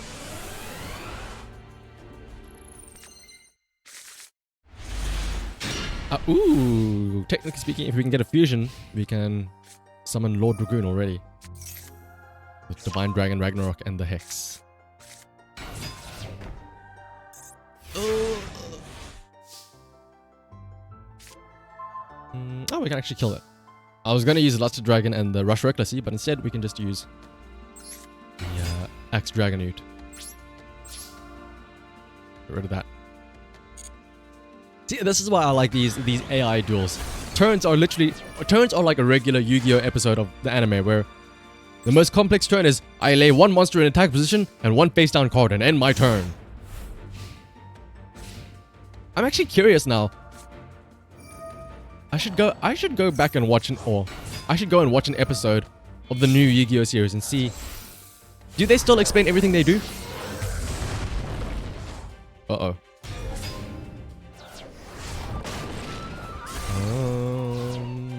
Okay, well, let me first look at what this thing does. Once per turn, you can tribute one face-up gem monster. This card gains attack equal to the tributed monster's attack on the field. That's fine. This isn't a Blue Eyes deck. It is a Blue Eyes deck, Floop! I just don't have the Blue Eyes in my hand. It's literally the default Blue Eyes deck. But hello, Floop. I see you have also come to laugh at me and my shameful display of Yu-Gi-Oh knowledge. Let's see. Let's set that card. And let us attack. And activate Rush Recklessly for an extra 700 attack points. Wait, what? Whoa, wait. Why did it suddenly get attacked? Whoa, what? What? Hang on, what? Why did it suddenly just get... what? Must first be... Once per turn, you contribute one face-up gem monster. This card gains attack equal to the trip. Wait, what? Hang on. Wait. What just happened? Where does it say that it gets attack?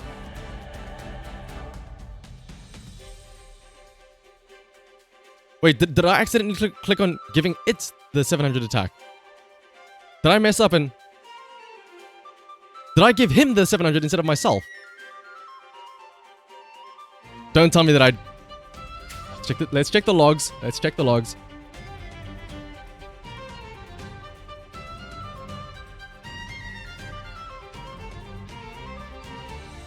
Wait, did I actually... I actually targeted him. No, but...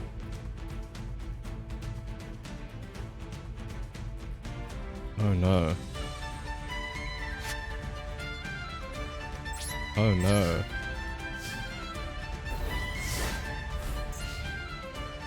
I mean, I still have this. I can still save myself for another turn.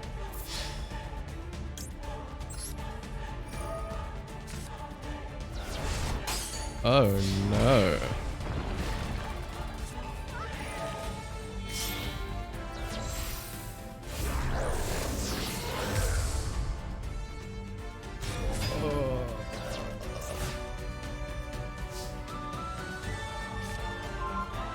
Okay, wait, hang on. I can still bring us back, right? I can activate this. Bring back the Luster Dragon. Sacrifice it to summon Kaiser Glider.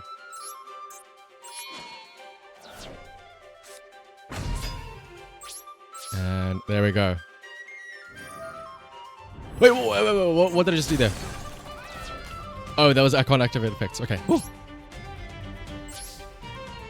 Floop, check DMs and then send it to me. Not the same spell, but a banger image nonetheless. I cannot wait to see what I'm about to be sent then from Floop.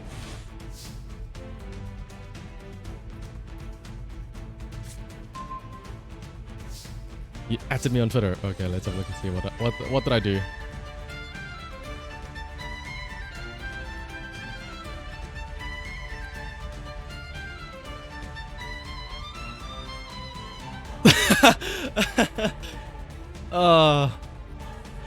Wait, did I really just select the enemy monster instead of my own? I knew what the card... I know what the card does. I know it's the most simple card ever. Just give 700 attack to a monster. Did I just accidentally give it to the enemy though? Oh no. That's fine. We can still win. I thought that... I think I accidentally clicked on the enemy monster thinking that was still the selected target to attack. It's fine though. We can still win this. This is just showing you the power of the Blue Eyes deck. Even with that mistake, I can still win.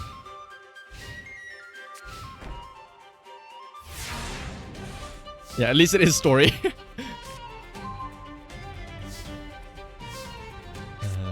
I'm curious, what is that card though? The one that I won't read. What the fuck my monster destroyed? What card is that though? I'm assuming it's a card that many people will misplay.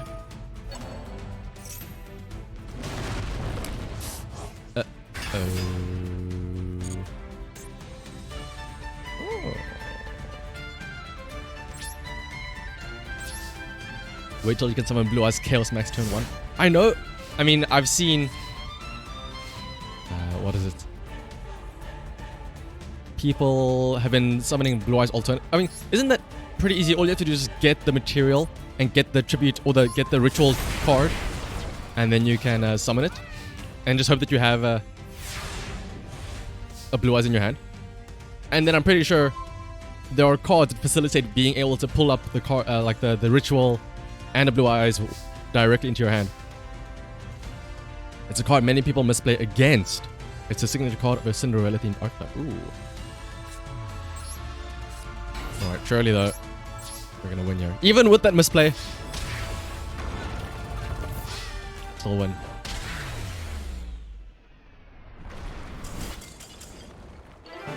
Like Cinderella. Yeah, like a funny... Exactly, Floop.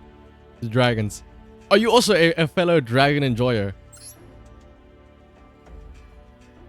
The dragon archetype. A gem merchant. Ooh. Like the potion seller, but a gem merchant instead. And we even get the deck as well. More cards to add to the collection, which we probably won't use. At first, some of the Gem Knights laid in waiting for their enemies, but eventually, they decided to join the fight one by one. In the midst of fierce battles, the Gem Knights fused further into an even more powerful force. However, this clash between the tribes was only the beginning of the turmoil that followed. The Gem Knights, who had risen to defend their comrades, were now caught up in the great swell of battle. At first, they loathed the conflict, but to counter that great evil, they eventually fused. With other races to grow more powerful, such as the Bylon, who descended from heaven, or even the Laval themselves. The Gem Knights, the Pyroxian warriors with hearts of justice.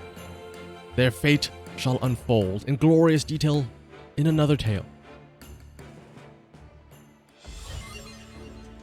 Your deck can summon 3 Blue Eyes in turn 1?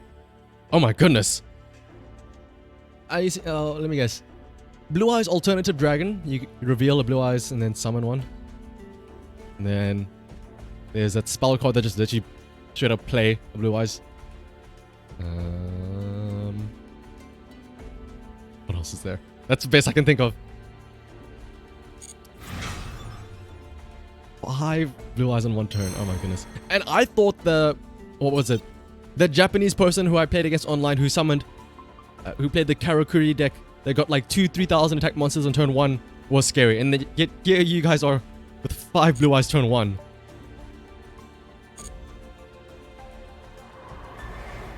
Let's see. You guys are actually giving me hope, thinking that I made the right choice in picking the Blue Eyes deck, since I get already have like 2 Blue Eyes Ultimate Dragons, Blue Eyes White Dragons from that. Ooh, and speaking of the Karakuri, there they are. There's Blue Eyes Alternative. Nebula Dragon can summon another Blue Eyes, and Chaos Form can summon the Blue Eyes Chaos Max Dragon. Blue Alternative, that's 1. Nebula Dragon can summon another Blue Eyes. I'm still crazy. I'm still amazed that Blue Eyes Alternative Dragon is so strong. Or just the fact that you can just summon effectively a Blue Eyes Dragon by just showing that you have one in your hand. That's just crazy to me. Back in my day, you had to tribute summon 2 monsters. Let's see. Let's go for the furry beasts. Oh, there was no response from the game server. Okay, there we go. Whew. And Blue Eyes decks are pretty much static. That's Bloop, that is the type of decks that I like. No worry about, fancy effects from these link monsters. It's just big number. Ooh. Migo big number. Migo unga bunga.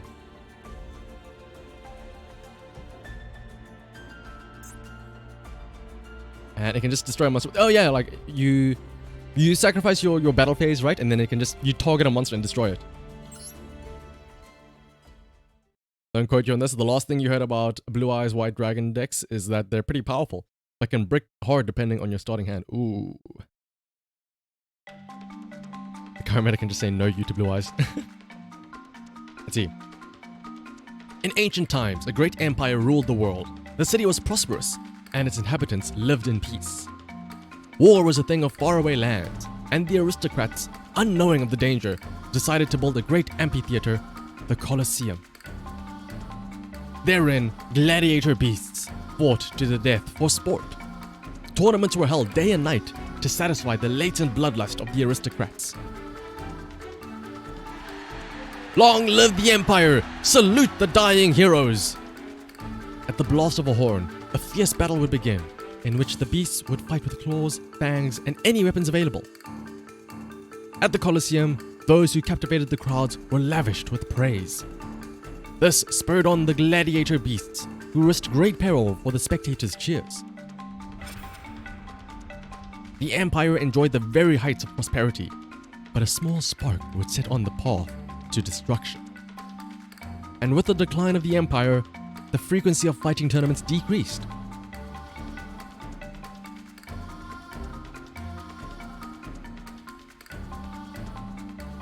The aristocrats sealed the Colosseum for eternity, for fear that the gladiator beasts who had lost their battleground might revolt. Many years passed since. The fall of the Empire and the Colosseum decayed over time. But one day, the ground with faded bloodstains shined, and the gladiator beasts appeared. Among the seats, long empty of spectators, the starting horn once again echoed. Long live the Empire! Salute the dying heroes! Inside the Colosseum, framed by that decaying city, the gladiator beasts fought once again. And in jubilation of their heroic travails, the cheers of the aristocrats could once more be heard.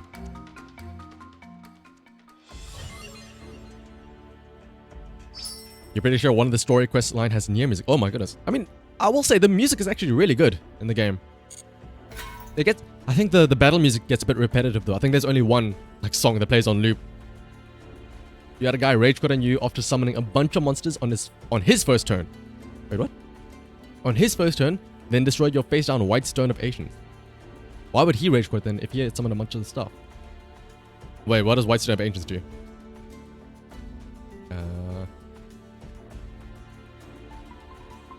I'm to Google White Stone of Ancients. You summoned one Blue Eyes turn 1 and the guy rage quit before you got your combo. Speaking of Floop, that's actually something that I've been wanting to do. It's a shitpost video that I wanted to make because ever since that, I'm so sad I don't have the replay of it, but ever since I saw that first duel I had against the guy with the Katakuri deck that just summoned a whole flock of monsters on his first turn, especially because it had a long chain of stuff, I've been fishing to find somebody online that has a very, very long string of combos that results in, having 3 or 4 big monsters on the field. Just so I can record it and have it as a video to post online and be like, this is what it's like to play Yu-Gi-Oh! As a returning player. But I've yet to find somebody that, one, does a long string of summons and discards and fetches and stuff like that, and 2, ends on a very, very big number monster. Because so far there are people that do that, but they end up with link monsters that only have 2,000 attack or whatsoever. White Stone Ancients, if it gets destroyed, you can summon a Blue Eyes for free. Oh. Let's see though. Let's go to the gladiator beasts.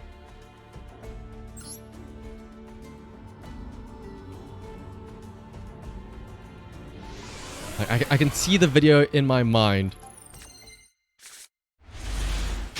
I'll book it like some of those online matches that you saw Gondola where it was losses was me trying to fish for a duel like that where I would the video is in my mind already. It's I draw my hand and it has Blue Eyes White Dragon, Lord of D, Rush Recklessly, all the base cards in the Blue Eyes deck. And then he starts on his first turn though, and for 5 minutes it's just him playing solitaire, summoning stuff, banishing stuff, sending it to the graveyard, bringing it back and all that stuff. And then at the end of it, after his turn, cuts to my turn and I just surrender. half the matches you play, the person doesn't let you play for 3 minutes. That the worst part, I think. The thing that I was concerned of was I was always scared to play online because I said, I don't want to waste people's time because I would spend so much time sitting and reading the cards every single time they do something, so my decisions would take so long. It turns out it's the other way around though. I just say, I'll just let you do your thing. But then they take forever for some reason to like just find a specific card. What makes a Gladiator Beast deck unique? Gladiator Beast monsters have effects that allow you to return them to the deck after the battle phase, if they battled, and special summon a Gladiator Beast of a different name from your deck. This way of special summoning Gladiator Beast monsters allows you to unlock even more of their effects. Moreover, you do not need polymerization. Again, fusion monsters that don't need polymerization. You can simply special summon them by returning the necessary materials on your field to your deck, not even the graveyard. You won't get any till like high silver. Well, let's not forget, I am a silver 5 here. Technically, I am higher ranked than Gondola. So some would say I'm better than him. Even with my like 2% win rate. Use the cards in your hand and rouse the Gladiator Beast to win the duel. Start by activating the continuous spell Gladiator Rejection. Not with only 2 wins. Let's see. Start by activating this. Now summon Gladiator Beast Hoplomous. Now we'll try one of the special ways to activate the Gladiator Beast effects in main phase. Special summon Test Tiger from your hand. Okay. I feel like with everybody getting into Yu-Gi-Oh, there has to be a Yu-Gi-Oh tournament being planned somewhere, right? Surely. Activate Test Tiger's effect and special summon Gladiator Bestiari. I don't know what I'm doing, but I'm just following the prompts. Activate the effect of the Gladiator Beast Bestiari that you special summoned and Gladiator Rejection, respectively.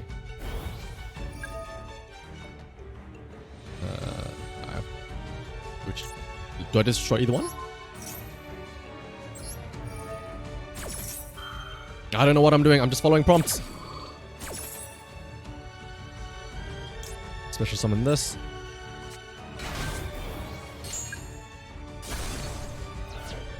Now 2 Gladiator Beasts on the field. I can fusion summon, right? Return them to the deck and special summon a fusion monster, Geyserus.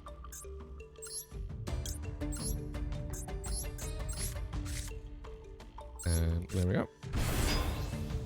You successfully special summon Gladiator Beast Geyserus.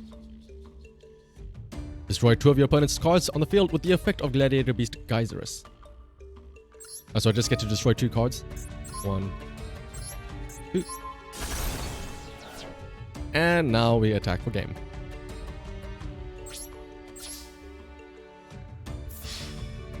There we go. Seems simple enough. Can't wait to not use that because I'm going to be using my own deck. I'm actually curious though, like Gondola, you're the one saying that you quote-unquote train against the AI with your deck after tuning it, right?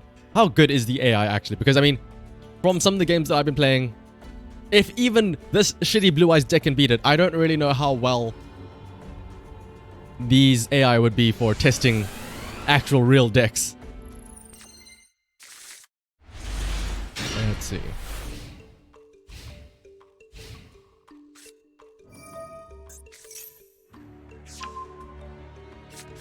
Is he just gonna do what I did on yeah. Adding 2 monsters to his hand? Or is he gonna do the thing? Is he gonna do the funny thing of just constantly summoning stuff? Okay, no, he isn't. What does this do though? It cannot be destroyed by battle. Okay, so that's... What I can do though is... I can summon Lusty Dragon. I can destroy it using this. Or destroy the spell card. And then I can trade 1 for 1. There we go.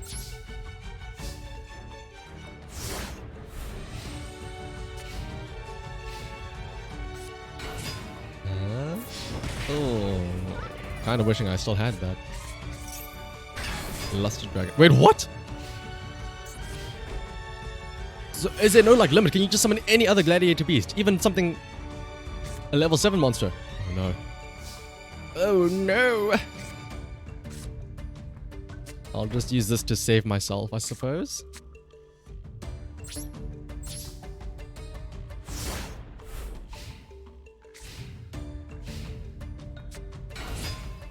Oh no. Let me draw a card. If I can get...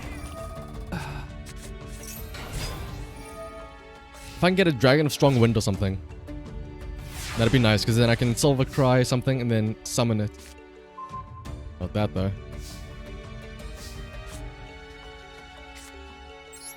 I can only just wall up. And pray. Maybe I shouldn't have talked shit about the AI being bad, considering what's happening to me right now. But there's still a chance. All I need is just to draw the right card. Soon.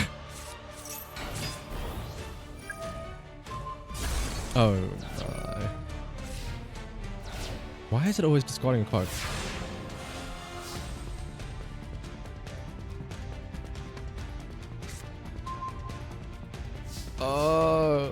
Okay, let's see.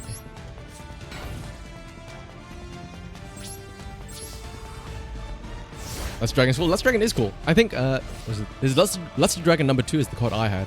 I think I'm pretty sure I have it still. Like, physically, somewhere in my room.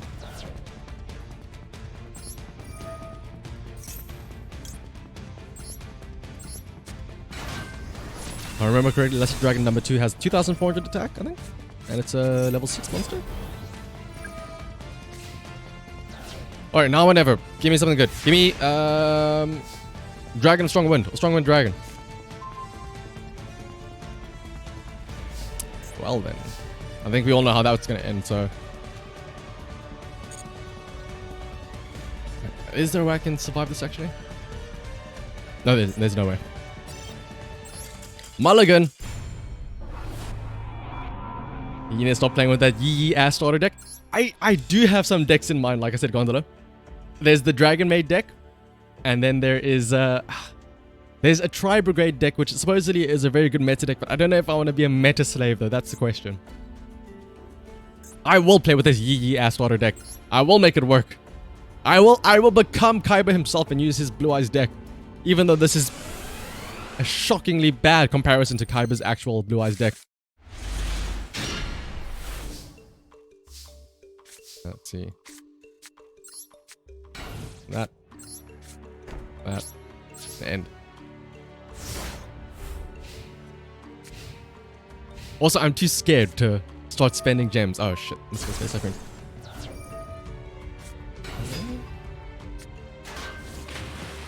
Like, I don't know if you saw my deck list. I do have some decks planned out already. Like, I think I had a Cyber Dragon deck. I had a Tri-Brigade deck. I had a Dragon Maid deck. It's just a matter of me deciding to craft and... what is it? Craft and pull the cards needed. So let's send this and get rid of this thing. Now we can attack.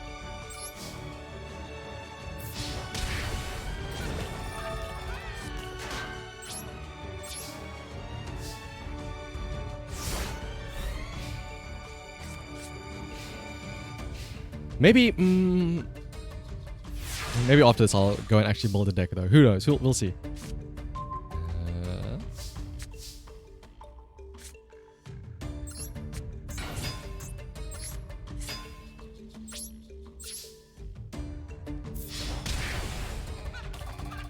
Especially because, I mean, like I said, Gondola, I don't know if having actual well-constructed decks make this a bit too easy.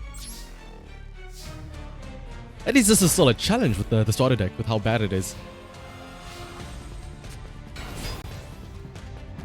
Wait, what? Why are you attacking? Oh, because you get to summon something else now. Oh. Uh-oh.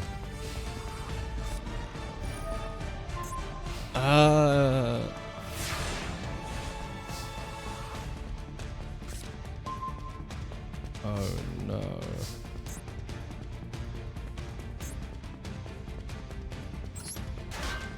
Well, I can destroy that spell card at least.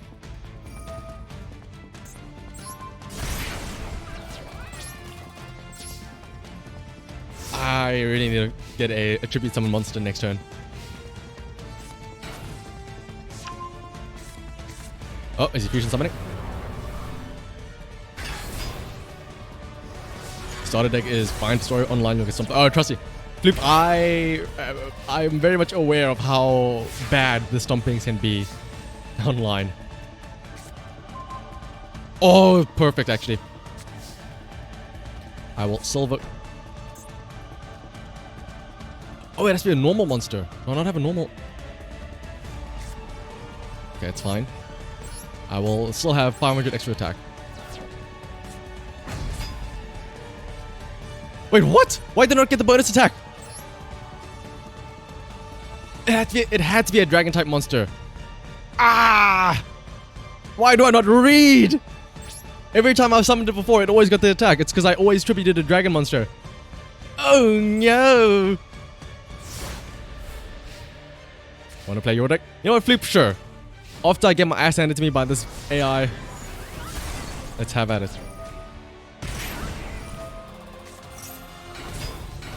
I honestly should have instead...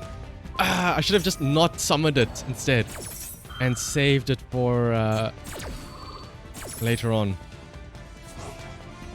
Oh no.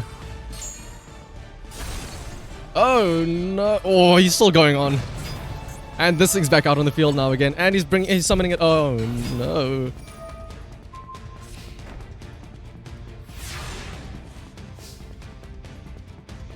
Okay, it's now or never. I have to draw like a monster reborn or something.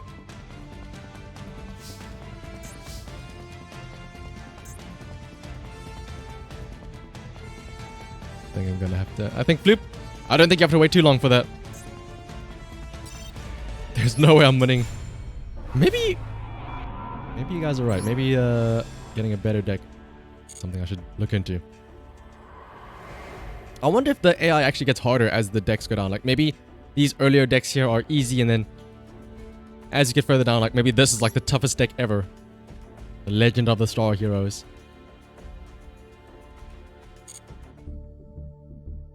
Let's see. How does somebody add? Right.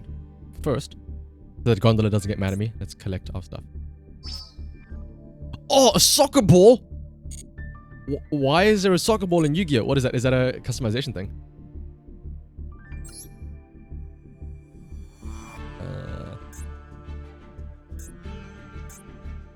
Oh! Yes, please. And oh, I suppose that's my code there. 489-714-669.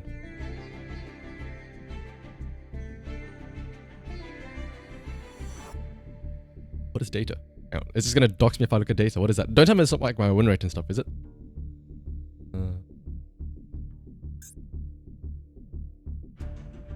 Oh no, it is your stats. Does it show? Oh no! Total number of duels, 52. Number of standard duels 1, 8. Don't look at my win rates, please. I need to follow you back. How does Loop, follow back. Profile. Follow. Oh, you have 6 followers. Look at you, Mr. Popular. I almost got blocked by accident because I wanted to look at your data. Okay, it's fine. Seeing as though I cannot look at your data, so it's fine. That means that nobody can look at my data, and they won't see my horrible win rate. Again, the reason why I threw so many games is because I was trying to fish for one of those games I was telling you about.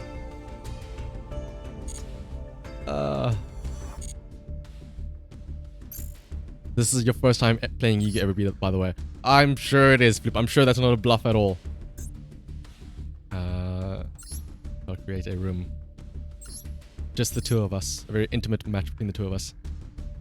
Huh?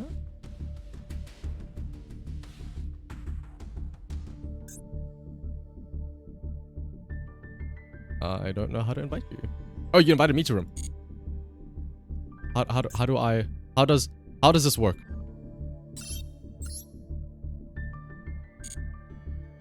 Sub menu? Do I get an invite notification? Oh wait, Flip has invited you to a room. Friend duel? And it's not a bluff, Lamar. You only played Hearthstone. Oh. Wait. Where are you? First time straight away KO in first turn. Yeah, let's not forget you were the one talking about summoning, or is it like a bunch of blue eyes on your first turn? Like you can see, I have the Dragon Maid, a budget, Tri Brigade Tier Zoo, and a Dragon Maid deck planned out, but I just don't have it actually built. All right. Oh wait, hang on, Floop, you minimize the stream or something. Don't look at my hand. Oh, we're both silver 5. Surely there should be an evenly matched game, right? Surely. We're both the same rank.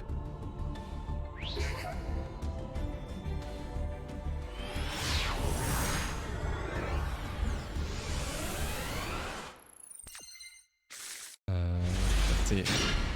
I have absolutely nothing. I have this. I have this I can play.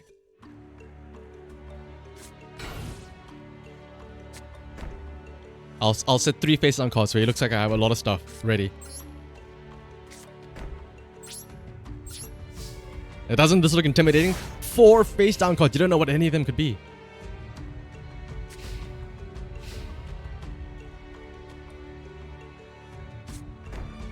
Oh, he's also putting down a face down card. Scary, scary, scary. Okay, time to read everything. White Stone of Asians. Once per turn during end phase, if this card is in the graveyard because it was sent there this turn, you can special summon 1 blue eyes monster from your deck. Okay, note to self, do not destroy this card, ever.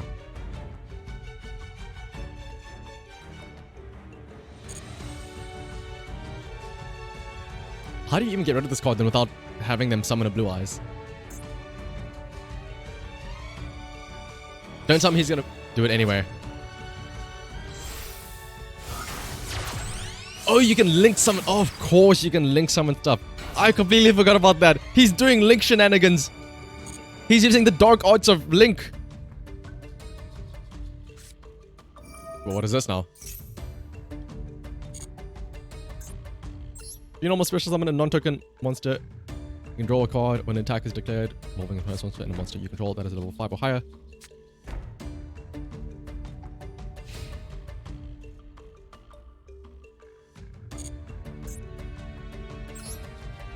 You can make that monster you control gain attack. Oh, wait, what? You control.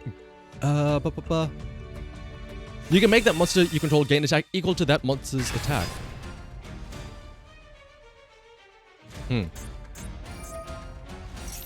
So, what is he doing now? Okay, wait, hang on. There might be a way I can salvage this. First thing, what does this thing do? Wait, what? When an opponent's monster declares an attack, you can tribute this card, change that opponent's monster attack to 0 until the end of this turn.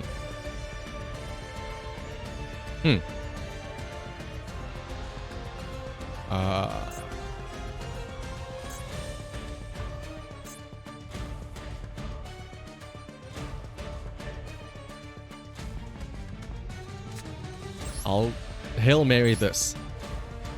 I'll tribute this. Summon this. Get rid of that continuous spell.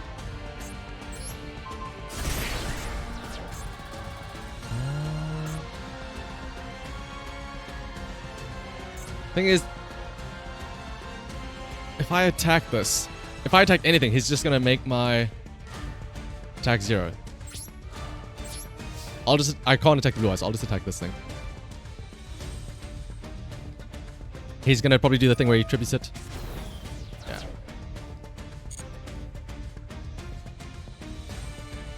And I'll end my turn.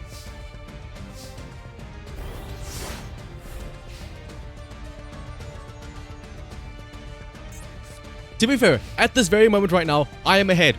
I have 500 more life points. I am technically winning right now.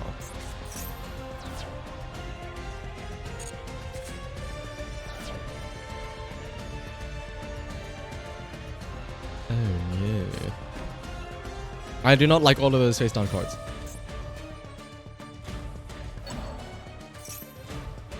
If a dragon monster you control would be destroyed by battle or card effect, you can banish this card from your graveyard instead. Oh no. If I'm gonna use this, I have to use it now then in that case.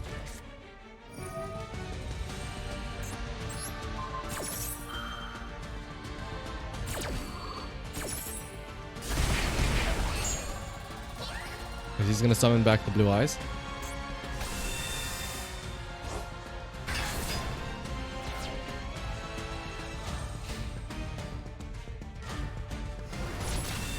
I'll take 600 damage, that's fine. And send the blue eyes back to the hand. Whew, this is a lot closer than I thought, for some reason. I'm just scared about what those 3 face down cards are.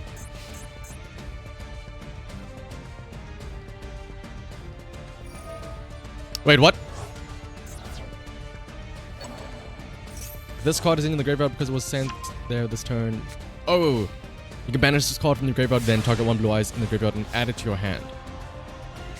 So he definitely has 1 blue eyes in his hand.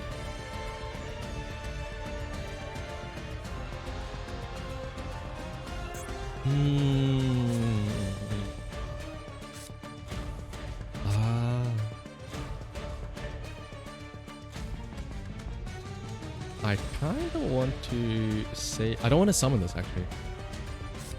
As weird as it sounds.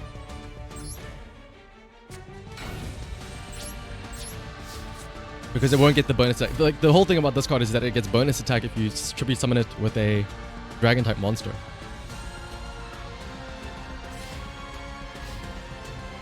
So I could technically summon it using this thing's effect, but I don't want to do that. Wait, why are you entering the battle phase? Okay. I do not like the fact that he has 5 face down cards. One, I'm like, with me, I'm just thinking that's 5 mirror forces all there. This dude has 5 mirror forces all planned out.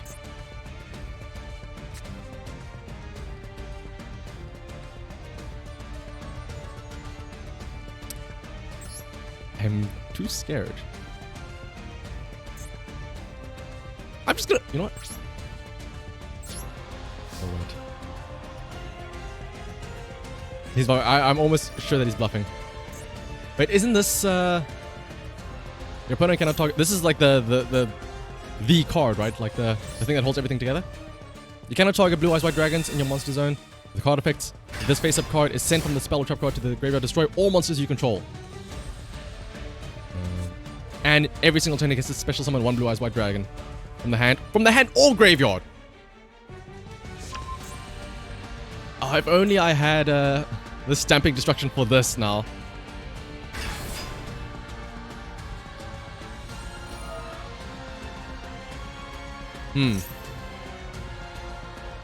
If I believe in the heart of the cards, if I can just get a stamping destruction next turn, I can summon Lancer Dragonute. Wait, why did you not have to use fusion for that? Must either be fusion summoned or special summoned by sending the above monsters you control. You don't even need polymerization for it. Let's see.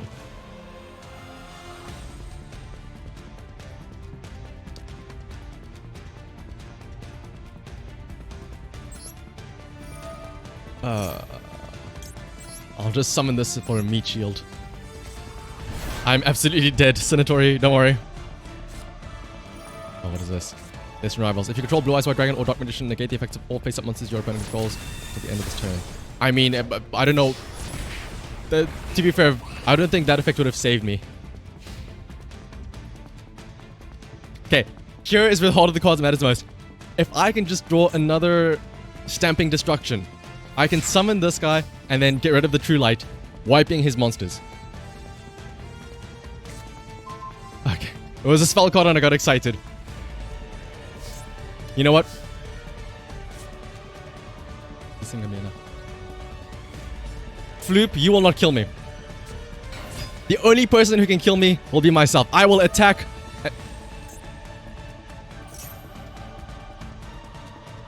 He can use it on my turn as well.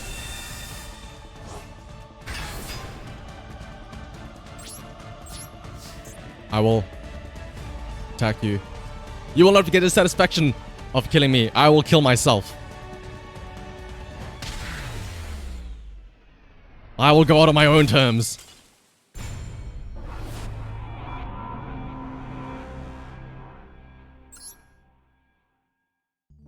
It's technically full Blue Eyes. Yeah, the Blue Eyes Twin Dragon. You weren't bluffing. I'm sure. Oh my goodness. In fairness and how to fix it also here. Do I dare go up against them and use my starter Blue Eyes deck against them?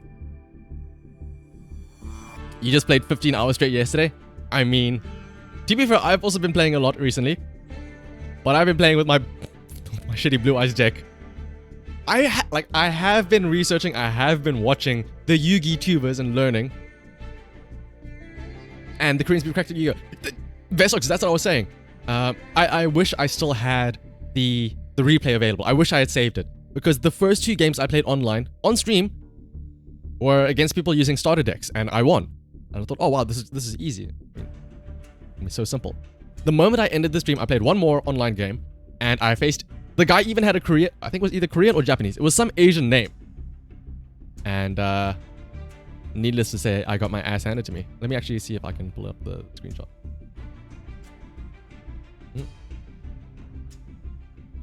This was his very first turn, and I should remind you, this was in Bronze 5. I had not even gone yet. All I had in my hand was a Blue Eyes White Dragon, a Luster Soldier, a Luster Dragon, and the 2 other monsters there, and a Horn. He had 2 monsters that had over 3,000 attack already out in the field on his first turn. Needless to say, I surrendered.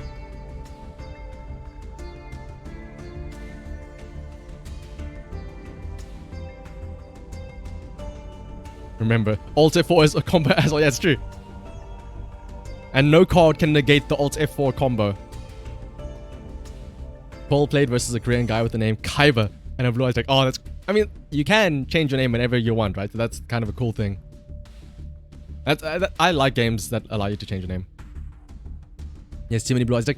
I'm pretty sure everybody playing a Blue Eyes deck is a boomer that only remembers Blue Eyes or maybe Cyber Dragon, and they're like, oh, you know what? I'll just find what is the new up-to-date Blue Eyes deck, and I'll play that. Myself included.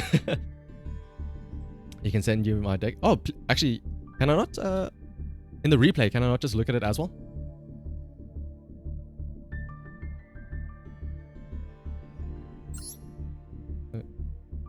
Sorry. Let's see. But that would be nice though, Flip. Like I said, I'll show you guys the decks that I have planned.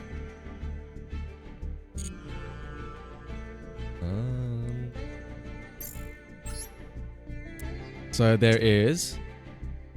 It's these 3 here. The first one is the Dragon Maid deck, which works based on these Dragon Maid cards, where they have human forms and then they have dragon forms here. The way they work is that when you summon these human forms, they have certain effects. For example, Laundry sends the 3 top cards from your deck to the graveyard. Nurse allows you to special summon essentially one other Dragon Maid character. Kitchen allows you to retrieve one specific Dragon Maid card into your hand and then discard another card. Parlor sends any Dragon Maid card you want to the graveyard. The crazy thing is though, all of these human Dragon Maids, when you enter the battle phase, you have the option to return the Dragon Maid card to your hand to special summon one of the actual dragons from your graveyard to the field. Which is crazy, right? And then obviously at the end of the battle phase, you can do the opposite. Send this dragon to your hand to bring out the girl's form once more. Where it gets crazy though is with this House Dragon Maid. Every single time a face-up dragon monster you control returns to your hand, you can target a monster your opponent destroys and just destroy it. Which is crazy. With how often you're going to be having cards sent back to your hand, this is very, very strong.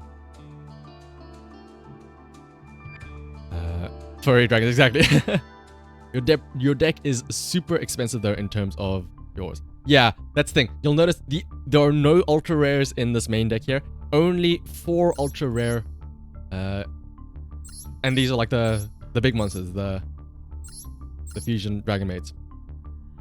Not a once per turn effect. That's fucking wild. It is. It's crazy, especially considering how often you can do that stuff. I mean, these cards have a once per turn. You know, Nurse Dragon Maid, Laundry Dragon Maid, and stuff like that. And also, the other crazy thing is, with this House Dragon Maid, every standby phase, if you have a Dragon Maid monster on the field already, every standby phase once, you can summon from your graveyard any other Dragon Maid monster that is 1 level adjacent to them. So you just spam rush a bunch of your Dragon Maid characters out into the field. And hello and welcome, Daily Doge. How much cash have I spent so far? I have spent a grand total of 0 Bestocks. I do not plan on spending money. I have faith in the free-to-play way. That's why I am so hesitant to build any deck or anything like that. Because if I mess up, that means I have to throw money in. You have 17 ultra rares in the main deck alone, and 10 in the extract. Oh my goodness, that is quite pricey, Loop. Like what is that? What was that extra deck one? The Linkaribo. Oh. This thing. And base free, yeah, free to play. That's the way to go. You just need your Harpy deck now. Oh my goodness, Gondola, Harpies. My Valentine, I see it over there. Kid Me was a huge fan. Was it because it was just because of the sexy ladies, right? I'm not wrong, aren't I? My Valentine and all the Harpies. Woo! Imagine. But other than Dragon Maid, there's also Cyber Dragon. The other dragon style deck. You know, we're all, oh, I want to be edgy like Zayn Malik from Yu-Gi-Oh! GX. Which again, relatively cheap. It only has some ultra rares. And all of these Cyber Dragons and stuff like that. You have the uncensored Harpy cards. Oh, I guess so. I guess we know now why Gondola wants his Harpy deck. Also, Yu-Gi-Oh! Is a lot easier than Hearthstone. Is it really? I suppose, maybe, yeah. Like, the thing I've noticed is that Yu-Gi-Oh! It seems, like, from the outside, it seems daunting to me because of all of these effects, but more often than not, all of these effects could be simplified. You know, like, this wall of text doesn't have to be that long. Like, something I noticed is in Hearthstone or Magic even, they have keywords like, if this monster attacks something in defense position, deal damage equal to the opponent, equal to the difference in attack and defense, right? That would be a whole sentence or two on a Yu-Gi-Oh card. Whereas in Magic or Hearthstone, it would just say piercing. And that's it. And that would be enough. Mana Druid makes your brain hurt so much. Is that what? Is that an archetype or what? Oh no, that's a Hearthstone character. You wonder how much changed in Hearthstone. Last time you played was when Gadget-san was still fresh. Oh my goodness. Thankfully, I'm not a Hearthstone player, so I don't know anything about that. Mana Druid, the weapon rogue. Ooh, did you send it to me on Discord? Let me have a look and see.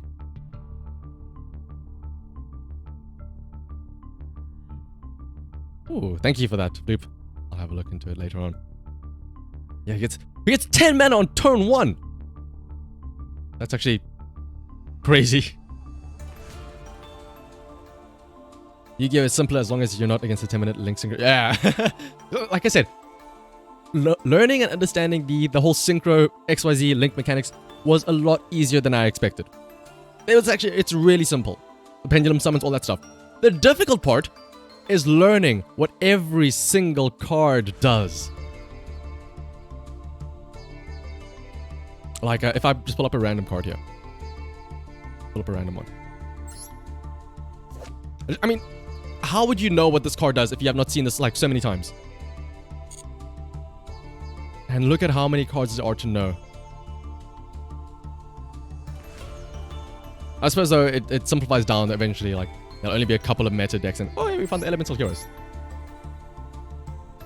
I mean, look at that. We found the one card, lucky enough, that it's just a regular one sentence. An elemental hero with a clay body built to last. He'll preserve his elemental hero colleagues at any cost. I'm actually sad though that any effect monsters now don't have this little cool flavor text here. Of all insect fighters, he is the paragon of the indestructible insect invaders, which only the elite of the elite can join. We can no longer ignore their unmatched battle prowess. See, like these cards have like story and lore behind them. And yeah, it's Caleb. It's I'm gonna screenshot this and say it's Caleb.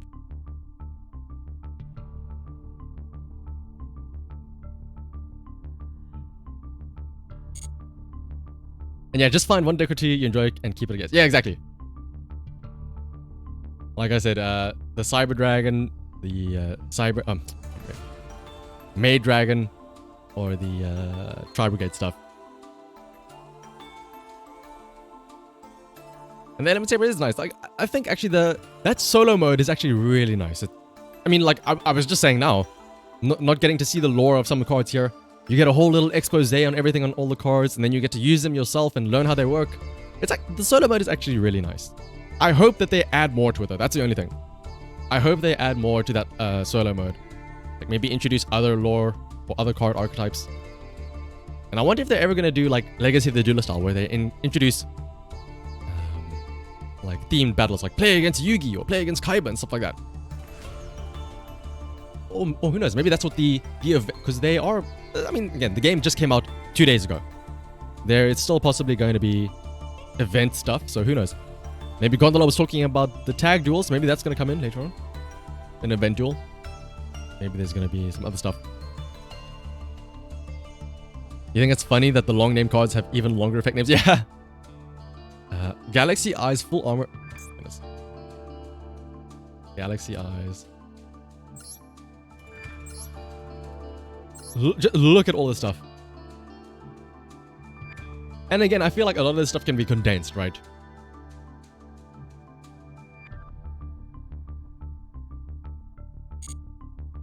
You learned about the Element Saber build from the solo, and you enjoyed it and made it better. Oh, let's see that again. That's what I like about the solo mode. You know, maybe it's just me. Like I haven't really found a deck from the solo mode that's made me go, oh wow, I really want to play this deck. That maybe we'll end up seeing later on though. I mean, there's still quite a few more, right? Let's have a look and see. Like, who knows? Maybe this kind of looks nice to me. Like, just from the splash art. This Shiranui kind of looks cool. And obviously it's Japanese, so it speaks to the weeb within, right? Also, if you're going to make a Blue Eyes deck, you probably want to get Linkariba early. What do you mean get Linkariba? Oh, as in like craft it early. Or do you mean like put it out early? And this one is cancelled. What is the Shiranui deck a tough one? Digital bugs in cyberspace, steam dinosaurs, the colossal mechanical conch. What? Is this like the conch shell from SpongeBob? And the Legend of the Star Heroes. Yeah, well, let's try the Gladiator Beast one more time. I think after that we'll call it there, maybe. One more attempt. This guy.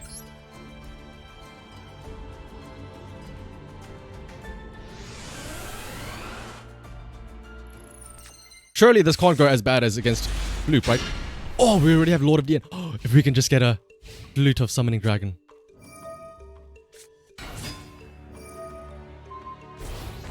Fuck this one, what? Fuck the Shiranui one. Am I using the free bet deck still? Like I said, Sinatari, I am still hesitant to build a deck of my own. Because again, it's just the the analysis paralysis of, oh, what do I want to spend my limited stuff on? I think as soon as the stream ends, so I'll probably build that Dragon Maid deck. It's relatively cheap, like I said. There's only 4 ultra rares, and it's the fusion monsters.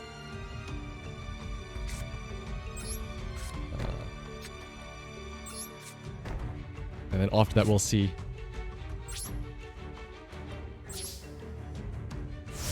It's either going to be the Dragon Maid deck, the Cyber Dragon deck, or if I want to be a meta slave, I'll build the Tri-Brigade deck.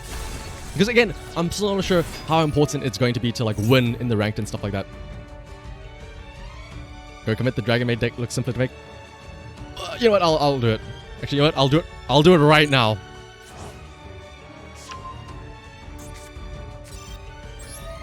You can also dismantle cards you don't need for points to get specific cards. Oh yeah, that's true. I think like if you dismantle 3 cards, you can effectively get the one you want.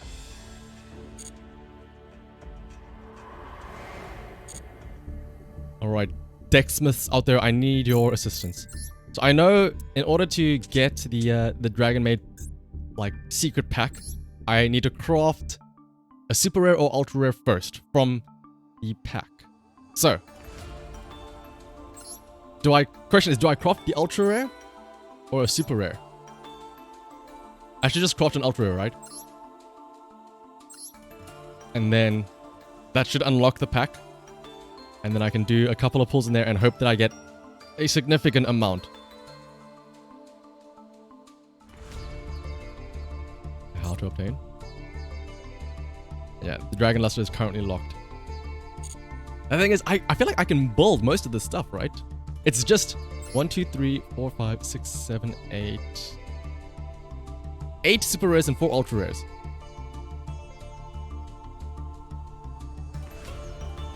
Oh, you can do this unlock pack? Yeah, that's the thing, Senator. A lot of people were really confused with how the secret packs worked. But I know if you construct a super rare, it just unlocks the pack straight away. And if you create an ultra rare, it unlocks the pack, and also you get 1 free 10 pull, or one free single pack, I think, from that that secret pack, because you know you crafted an ultra rare one. You know what? Let's do it. The most I'll do is I'll craft the Dragon Maid Shio, and then I will get 2 packs. I'll create 2 packs, or sorry, I'll do 2 10 pulls. I'm so hesitant. It's such rare resources that I'm spending now. Okay, the Dragon Maid, and you can see there. 1 free pull on the Dragon Luster pack. Who knows? Maybe I get everything here. Maybe I get the other 3 ultra rares. Okay, no, I won't. I still don't know what all of those thunderbolts were for. There was only 1. So if I'm not mistaken, in the secret pack, these four cards here are all going to be from the pack. They may not be Dragon Maid cards, because there are other cards, but let's see. Okay, I did not get Dragon Maid packs. Did you do the 10 pack? No, I'm going to do it now.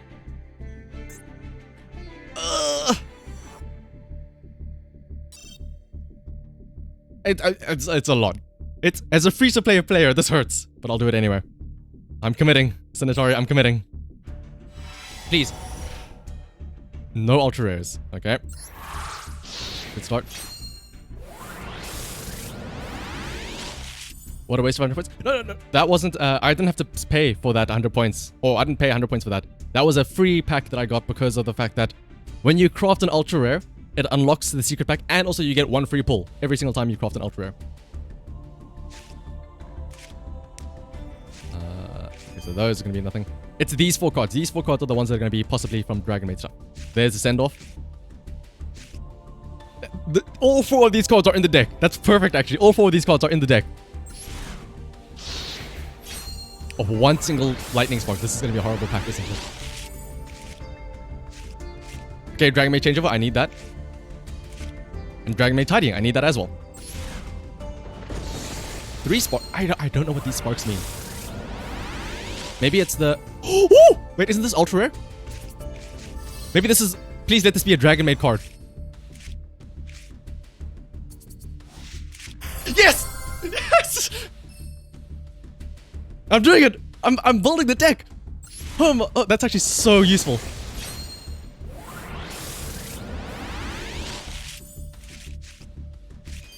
Another Dragon Maid tidying? Dragon Maid chain. Another Dragon Maid card I need?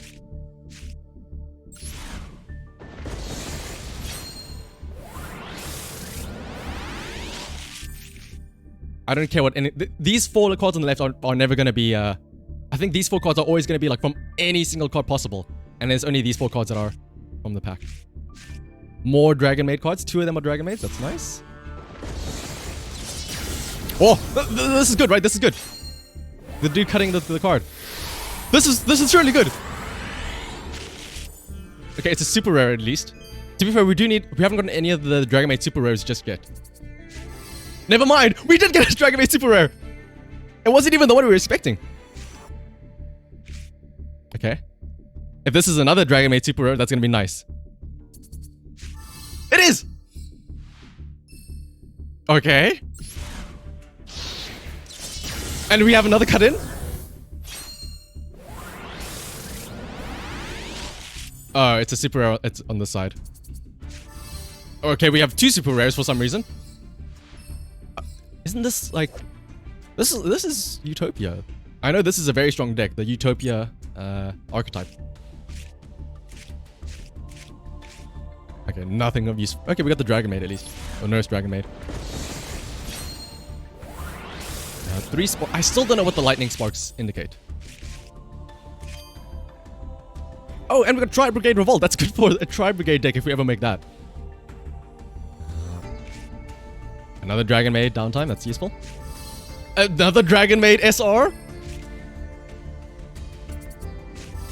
And okay. Well, I mean, we got this, so we can't really complain about that.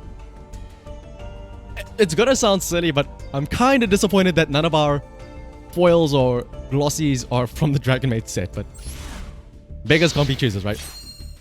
Okay, this is gonna be disappointing. A single lightning spark. This is gonna be all nothing, right? Yeah. To be fair, all 4 of these cards are Dragon Maids. That's good. And last but not least... Oh! Another cut-in? I still don't know what that animation means, but maybe this is an ultra rare again? Okay, never mind. There are still a couple more super rares we need in the Dragon Maid deck. If we ever want to make a Destiny deck.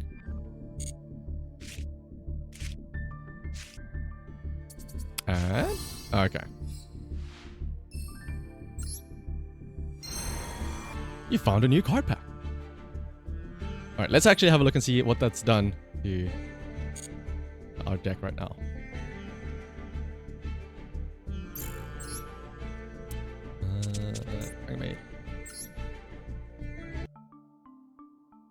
That has filled out a lot of stuff, actually. We only have to craft 1, 2, 3, 4, 5 more super rares. 5 more super rares. So that's 150 SR, which we have. A bunch of normals, which we absolutely have. And should we just craft these last two ultra rares? God, why you... Do I dare spend another 1,000? All I need is just the ultra rares and the super rares. Is it worth spending another 1,000, or should I just craft them?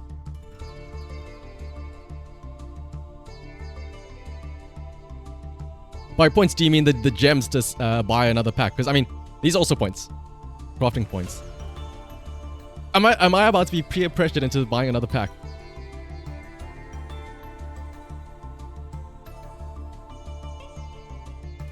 Do it, the craft... Centauri, are you agreeing and saying that I should also just use 1,000 gems? You know what? Fine. I'll give in... Are you guys Konami shills here trying to make me spend my money? Or my money that I haven't really spent, but... Alright, fine. Where is it? How much are Konami paying you to force me into buying packs? Now, here's the thing, though. Here's what I can already predict what's gonna happen. I'm gonna do 10 packs. There's not gonna be an SR in there. And then after I come back here, it's gonna say, hey, since you didn't get an ultra rare in that last set, the next time you do another pull, you're guaranteed another ultra rare. So I'm gonna spend another 1,000. I'm gonna spend 2,000 now. Watch. Unless I get an ultra rare right now. Or 2 even. Or even 3 ultra rares. Okay, we got 1 ultra rare.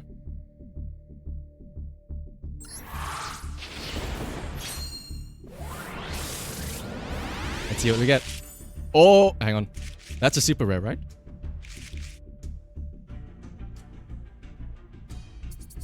Dragon Maid. Okay, never mind. This is the ultra rare pack though. You live for gacha shit streams. Okay, it's an ultra rare and a super rare on the right hand side, which means these are possibly Dragon Maid cards. Let's go with the super rare first. Yes, okay, that's 1 more super rare Dragon Maid that we have. If this must please just be Dragon Maid House.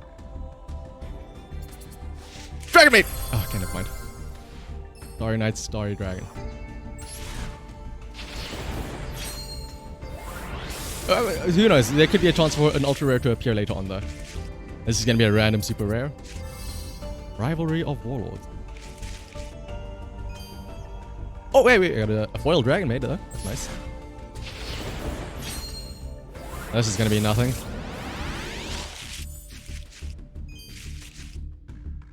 Can we at least get some foils at least if we're gonna get more of these, the normal Dragon Maid stuff?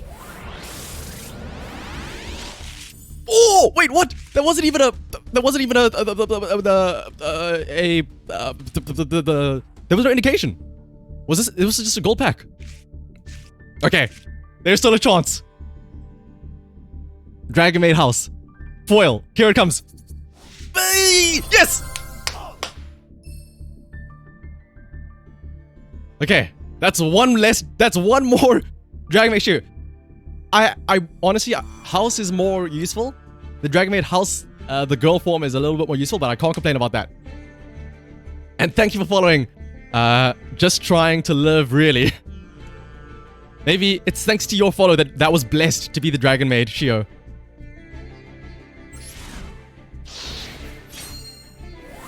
Alright, so we're probably gonna get nothing in this pack now to compensate for that.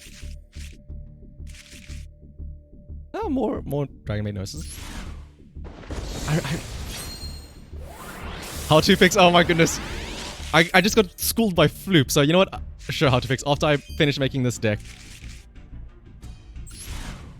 I saw you and Inferius battling it out there.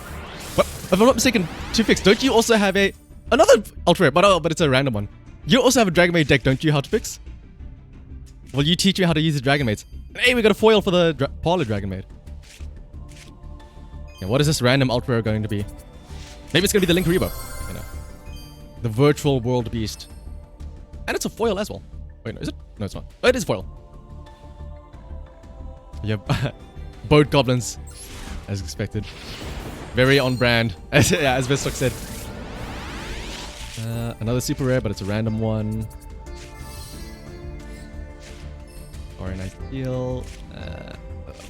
Oh, this is a complete dud. Not even a single Dragon Maid.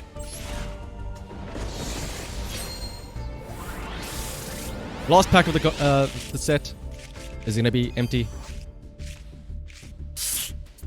Oh, okay. I mean, we got 3 ultra rares actually. Only one of them was Dragon Maid though. I mean, to be fair, there's three ultra rares. You can't really complain about that. What are the? Let me actually look at the odds on that.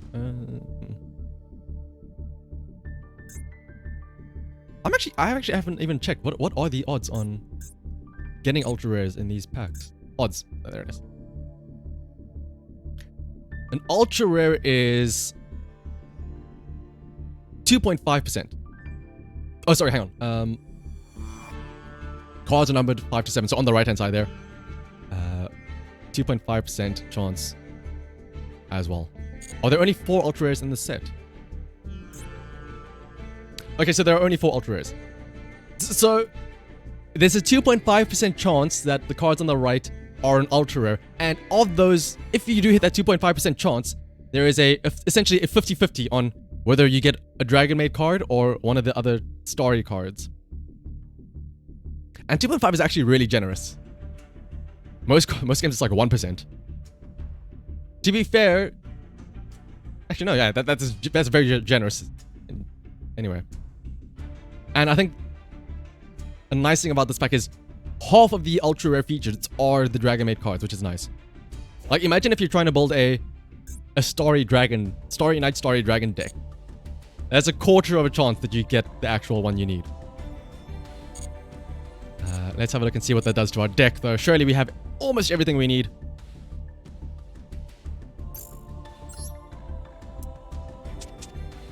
And yeah, if only it could be 3% Mestocks. I know some games... I wonder if there's... Some games have, like, special festivals where what they'll do is they'll up the rates for everything, you know? Like, they'll double the rates from, like, 1% to 3% or whatever, or triple the rates. I wonder if they're gonna ever do something like that for Yu-Gi-Oh! You know what? I don't think we'll build another Dragon Maid. I don't think we need to. Surely we just construct the rest of this stuff, right? This isn't even in that pack, right? Oh, it is. Yeah, I'm just gonna craft the rest.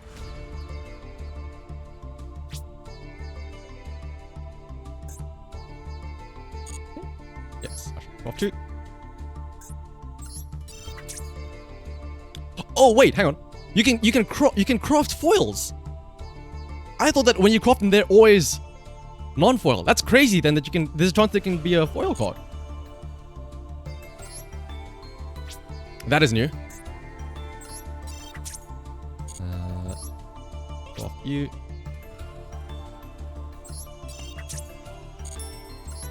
Craft you.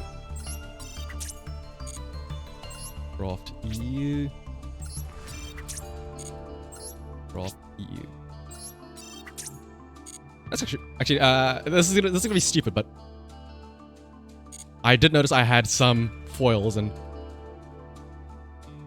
I want to make sure that if I have a card in the deck, it's the foil card. Whoops. Just because it looks fancier. Wait, where is it? I'm sure I had some other foil cards, right? Yacht, you in?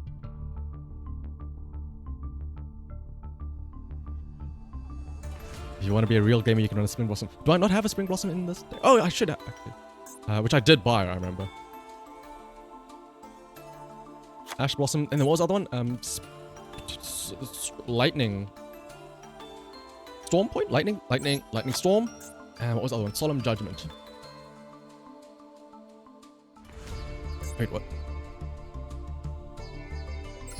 Solemn Judgment. Technically speaking, I should cut 3 more cards, but we'll figure that out later on. For now, I'll just remove that. Well, this is good enough, I think, for now. And you have to flex your foil cards, right?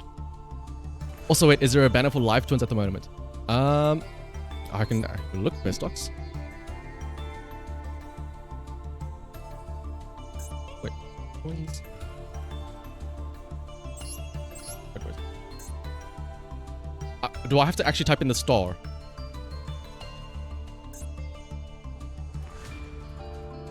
Oh, there it is. How to obtain? Mestocks.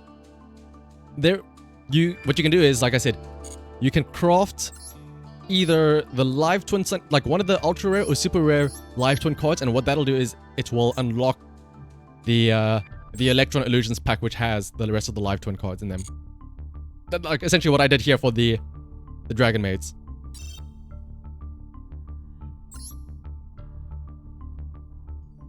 And yeah, I think that's it's a nice thing. The fact that you can, like, when people first saw the whole the secret shop, because these packs are only available for 24 hours after you unlock them, right? That's crazy. People saw this and they were like, so wait, what you have to do is, if you want to say build a Dragon Maid deck, you would have to buy a normal pack from one of these things, hope that you get an ultra or super rare from the Dragon Maid set, and only then you have a 24-hour period to actually get the rest of the deck. Which is what it seemed like, but then people realized, oh wait, hang on, if you just craft a card from the pack, then you unlock that thing for 24 hours. So it's like it's time gated for 24 hours, but you can unlock them whenever you want if you just craft a super rare or ultra rare from them. So it's not that bad. I will say they probably could have done a bit better at explaining this. I don't think there's anything that explained how to unlock these secret packs. I don't think it tells you that when you craft them, you get them as well, so it's a bit weird. But the system is very good. Also, Tufix, if you're still here, I would be down for one last duel before we finish off. I don't know if you're still in this room. Friendship ended with Grand Blue. Monster Duel is now your best friend. Oh my goodness, Grand Blue Fantasy. You mean your second job? Oh, Vestox. Let me... Oh, wait, no.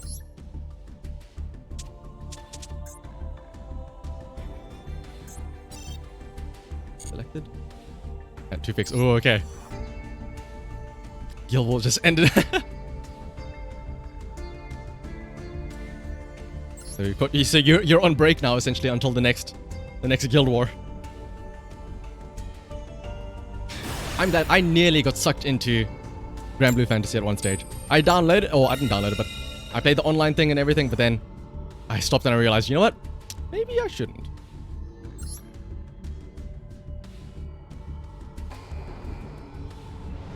Wait, Tufix is only bronze 2. This should surely be a wipe, right? Alright. So let's see. Do I know how this deck works?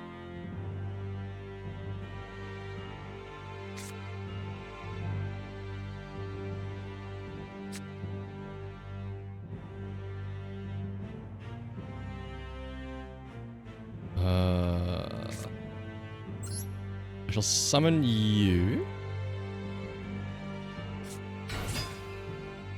You have me an audio earlier. Okay, I'll be sure not to mention what. I'll be sure not to mention that I have 5 Mirror Forces in my hand.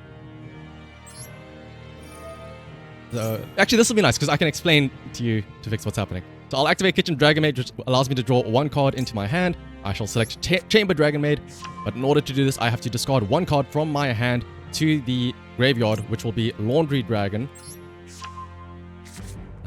What I'll do then is I will special summon from my hand a monster using Chamber Dragon Maid Hospitality, and I will special summon Chamber Dragon Maid over there.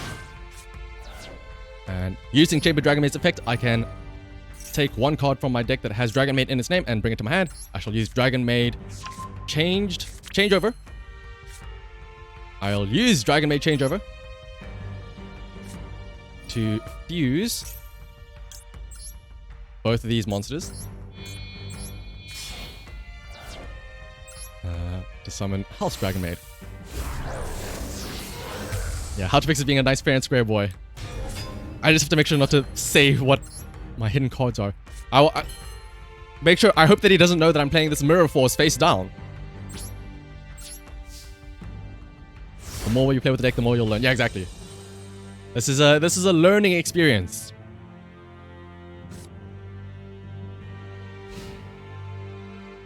I cannot wait for him to just wipe this from the field and then I have nothing.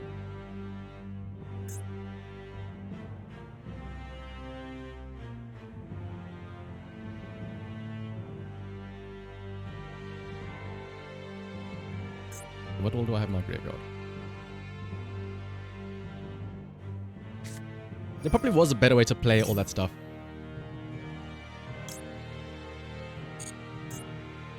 Fun patrol ships, fusion summon one fusion monster. So he's also fusion summoning a monster. Okay, hang on. You can banish this card from your graveyard to target 1 Plunder Patrol monster you control. Equip emblem of the Plunder Patrol or 1 Plunder Patrol monster from your deck to that target. You can only use this effect. Okay. What does this thing do now? During a May phase, you can special summon 1 Plunder Patrol monster from your hand or face-up spell and trap card zone. When your opponent activates a monster effect, you can discard 1 card, negate the activation, and if you do, destroy it. Okay, that's very important to know. He can discard a card to destroy something. What is he doing?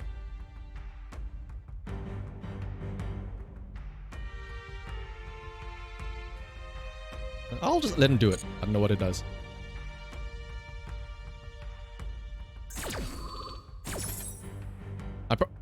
What is he about to do with these cards? I didn't read it.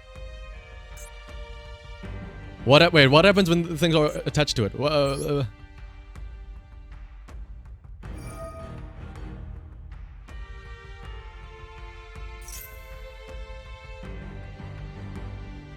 I have to be careful though. I know for a fact though that if I try to use a monster effect, he can destroy it.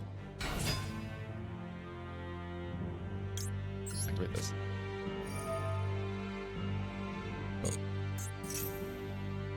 Oh. You're gonna try and get rid of it?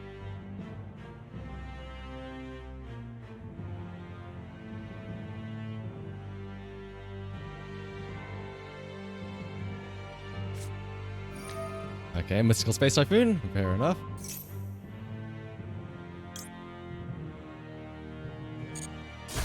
That's fine.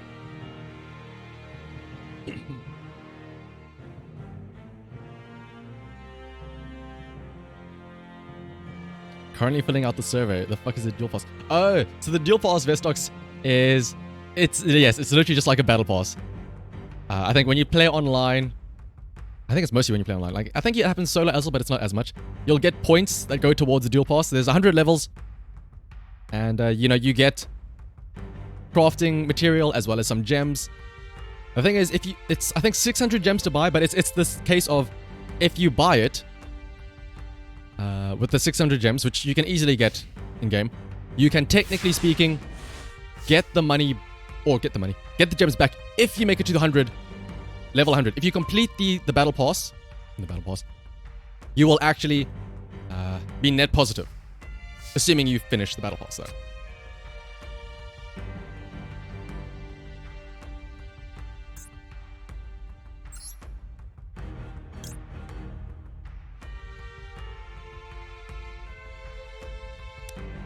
I don't really have anything else. Can I just do this? I don't know what any of his cards do. I'm just going to do this and hope that it works.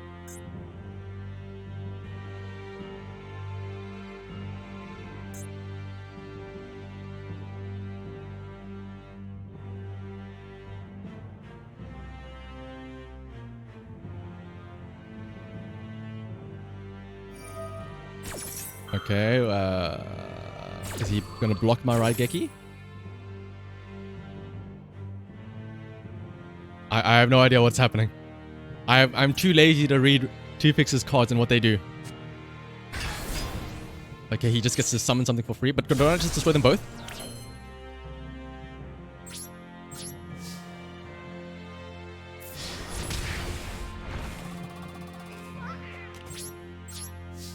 Bow down to the waifus, Tufix.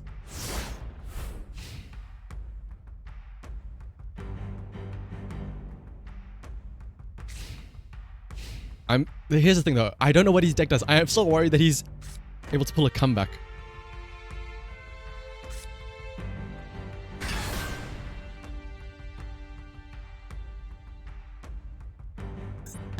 Wait, why did you just get to summon this for free? It's level 8. If 2 or more cards are in the same column... Oh, wow. Wait, that's crazy. If 2 or more cards are in the same column, you can special summon this card from your hand in that column. Oh, in that column. So it relies on you and your opponent having something. You can only special summon Mech Knight Indigo Eclipse once per turn this way. Once per turn, quick effect, you can target one Mech Knight monster you control, move the target to another of your main monsters. Let's see. This card... Oh, okay, yes, this is perfect. So, I can activate Dragonmaid Hospitality, which lets me summon a monster from my graveyard. Never mind.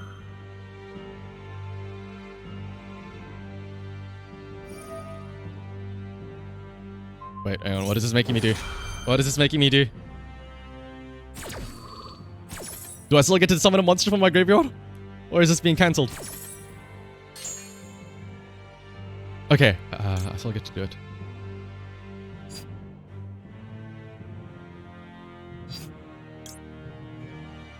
Summon this.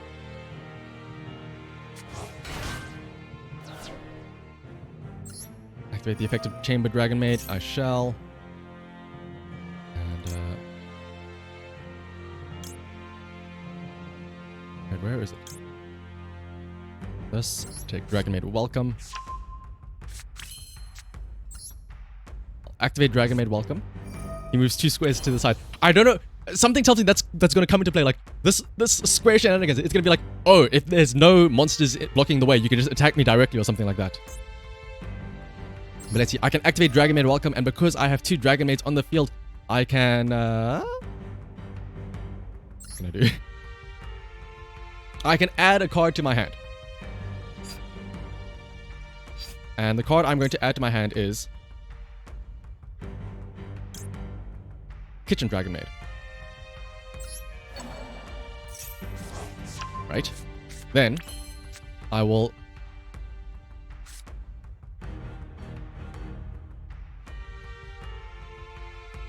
activate Dragon Maid Sendoff. To, okay, yes, this is the power of Dragon Maid. I can return Chamber Dragon Maid to my hand. And in doing so, I get to summon a different Dragon Maid to the field, which is going to be Kitchen Dragon Maid. Right? So, because Kitchen Dragon Maid has now entered the field, what I can do is I can take 1 Dragon Maid monster from my deck and add it to my hand. But because Chamber Dragon Maid was just sent from the field to my hand, House Dragon Maid will be allowed to destroy 1 monster on the field. Which is crazy. That is the combo.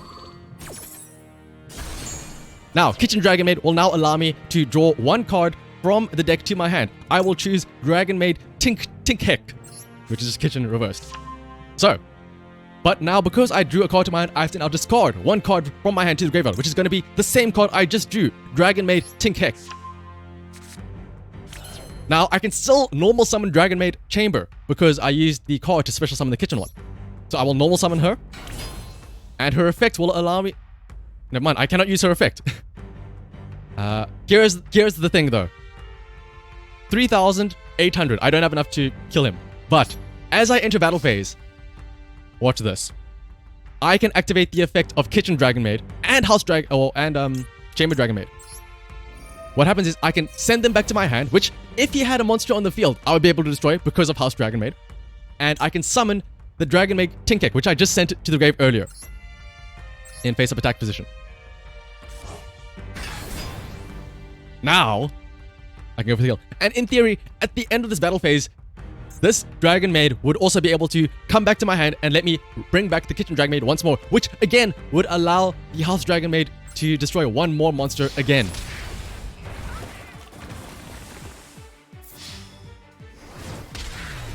And that is the power of the Dragon Maids.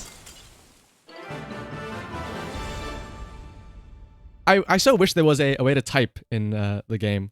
You can say GG. But GG though, how to fix GG. I'm so winning this. I just believe this. This is why. Meta means nothing. It's the power of the waifus. I had the cuter and cooler deck with the It's when I first started and I was choosing a deck. I knew I wanted a dragon deck because dragons are cool. But now, not only do I have a cool dragon deck, but the dragons are also cool because of cute. Because they're the cute little waifus. You didn't get to summon the cool boat? I was scared about all those boats you were summoning though, to be fair. I'm assuming there is some like super, ultra, mega, giga boat that just ruins your day if you summon it though, hard to fix. But let me see. How do I... It was a good game though, but it's getting quite late now. It's almost midnight. Follow everyone here. I know all these people here. I know Emperors. Is this Ladybug Berry? Is this Berry Berry? The strongest vote is 2,500. They just each get to destroy different flavors of the card. Ooh. I'm gonna assume this is Ladybug Berry.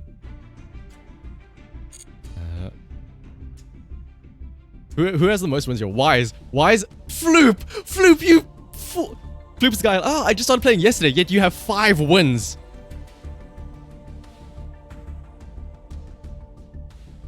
Want to try against your deck? Sure, Senatari, let's try it out. As Wise as well.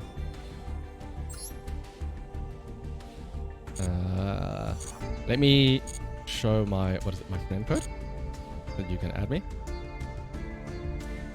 You couldn't get the banish effect card, but I was very scared. The one boat that you did have out there would have screwed me over because, you know, my deck revolved around Housemaid, the fusion monster, using her effect, and if you were able to banish that, that would have been tragic. What's the room code? How can you? I think.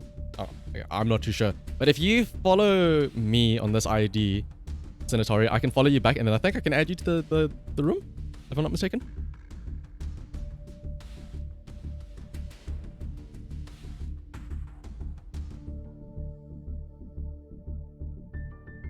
You sent me one. Ah. Oh, did you send Senatori one? Oh, wait. What is that? What is this loop? Wait, why do I have a little exclamation point next to your name?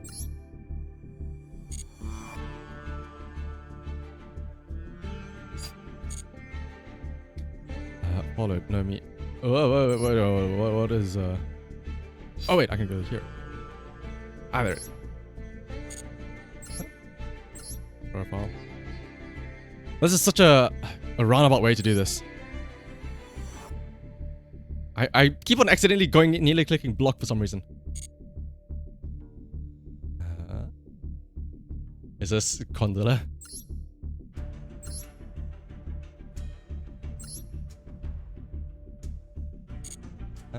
See. And how to dual use, and then let's have a look and see. Sure, I can just add you to this room, right? Invite friends. Right. So you should get an invite now, in theory.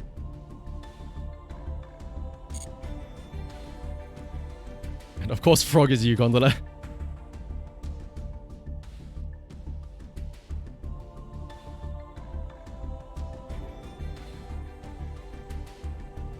So once you join that, you should be able to join, I think, then. Oh, wow, we joined at the exact same time.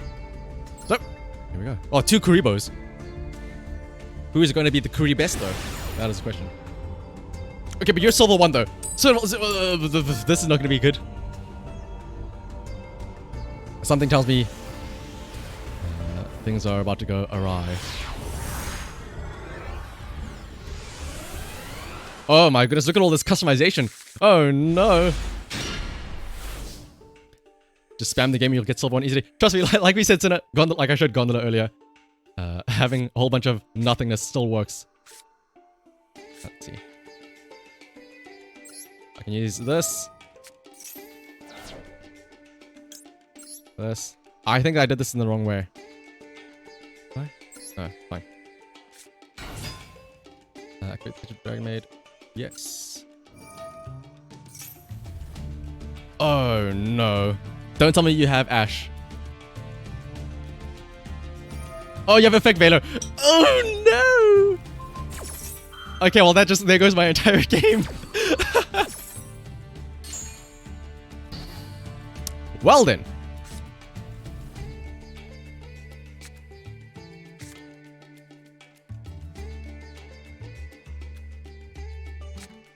Well then.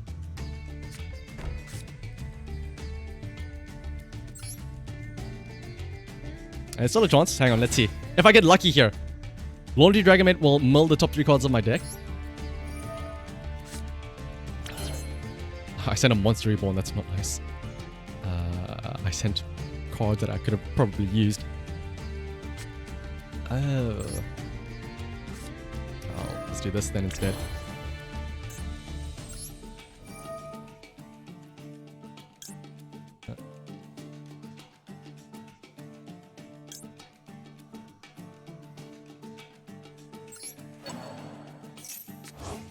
That should be fine. I can do something here? Okay, that's useless. Now I pray. The fact that you have Effect Veiler makes me worried that you have a very strong deck. Like, not even an Ash Blossom. You had to craft that Effect Veiler. Or you got lucky. And you got it from back. Alright, yo, you said you play the Element Sabers, right? In theory, I should know how to do this. I should know how to play against this.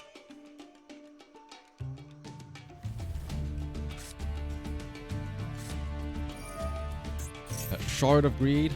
So you're going to draw a card later on.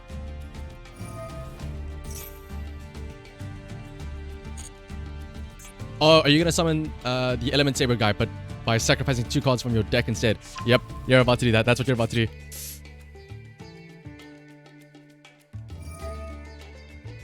Okay, wait, hang on. So if I'm not mistaken, this is why playing the tutorial in solo mode helps. I now know what your deck does.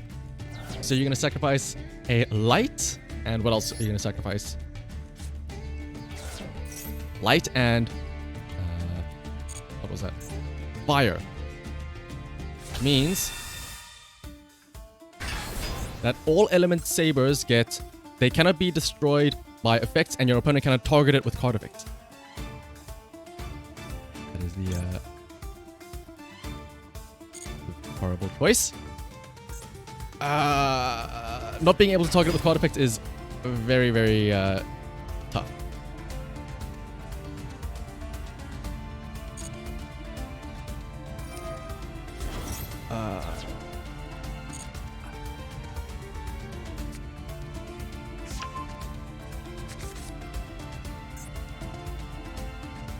Not being able to target this guy is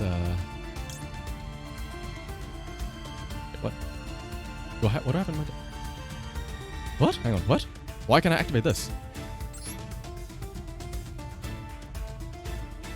Oh.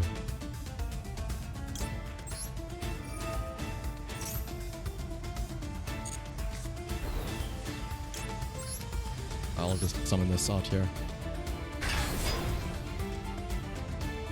Actually, hang on.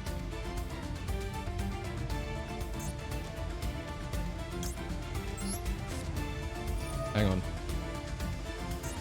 I shall return this to my hand. I can bring them both to my hand, which is going to be nice.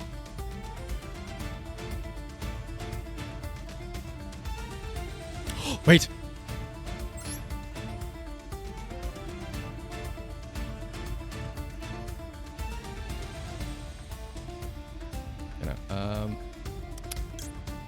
I'll just send the Shot of Greed back.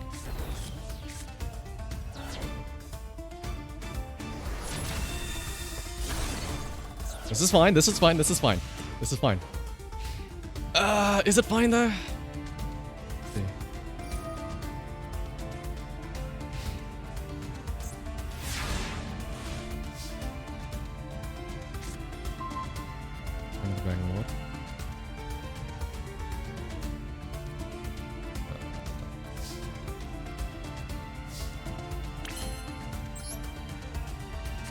Let's see, I'll summon Kitchen Dragon Maid and try this again. Don't tell me you have another Ashore effect Veiler. Neither player can summon more than 2 times per turn.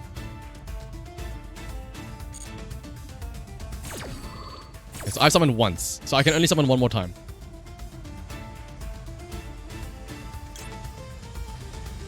No, wait, hang on, no, I can't!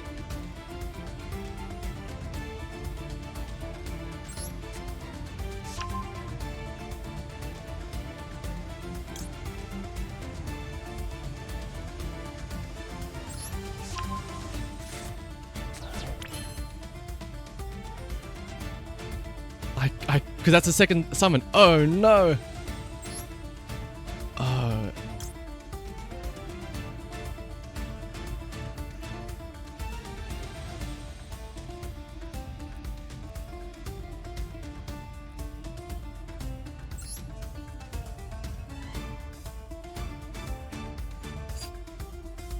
Guess I can only just end my turn, right? Cena has all of the stuff that can cancel out decks like this. Anything that can limit the amount of turn or amount of summons. Anything that can negate summons. I see now what you mean when you said you've improved the Element Saber deck.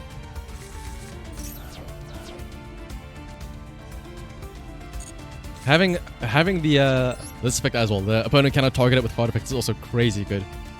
Can it be destroyed by effect? So you can only destroy this by beating it in battle. But here's the thing. Beating it in battle is going to be really hard when you can't summon anything.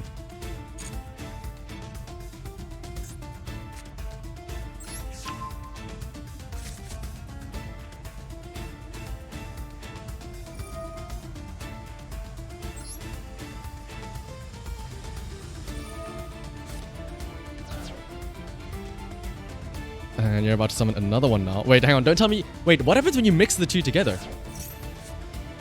Because you're going to summon 2 of them now, and I assume you're using different effects, right?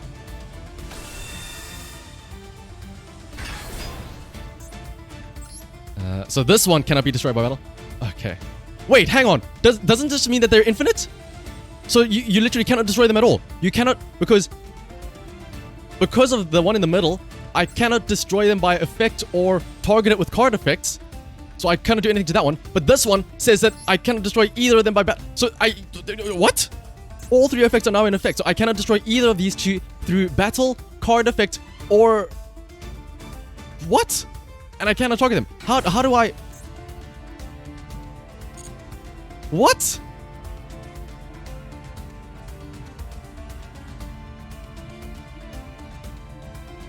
Let me, out of curiosity.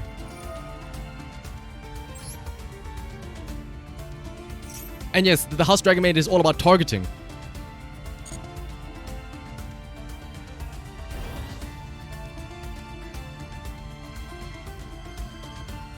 Because I know that the only way I think you can get around this deck then is some special like link monsters and stuff like that.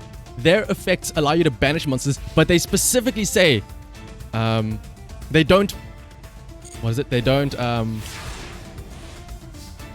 target. They just say you can banish a card. That was the only way you can get around that, I think.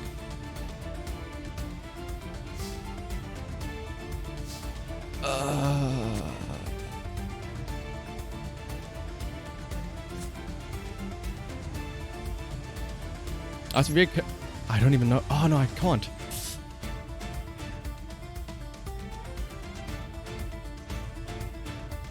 Hang on. I can only summon twice as well. So this is one summon. And don't tell me you're gonna block this with another Ash or something. Or does this block it?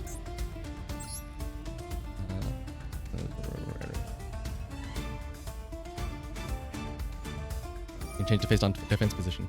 Does this block me from being able to use the ability though?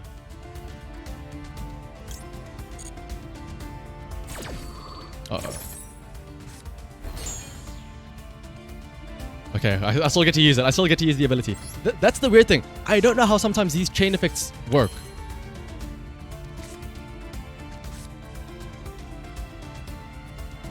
Okay, wait, hang on.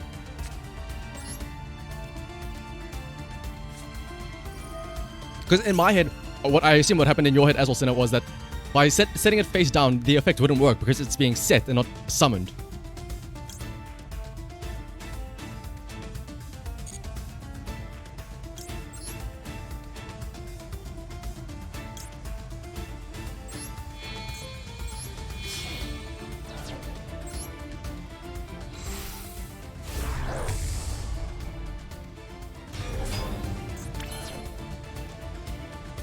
Wait a minute.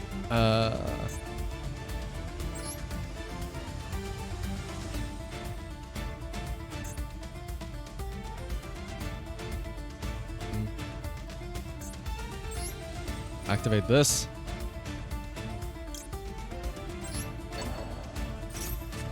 What is this?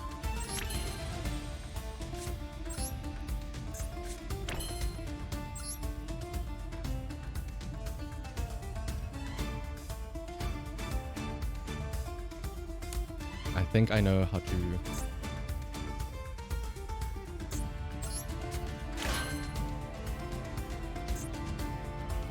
I think I might have a way out of this. I'm not gonna bother battling because I mean, what happens when... What do I do when I cannot target any of these for an attack? Or I cannot... I could have attacked and at least done damage, I think. That was a bit of a misplay. I could have done 700 damage.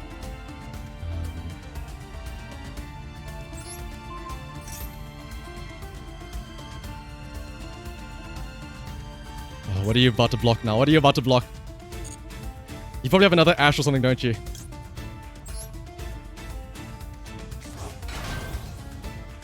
The effective Chamber Dragon Maid? Yes. In hindsight, I probably should have done something else. There was a better card I could have used. I could have summoned the Nurse instead.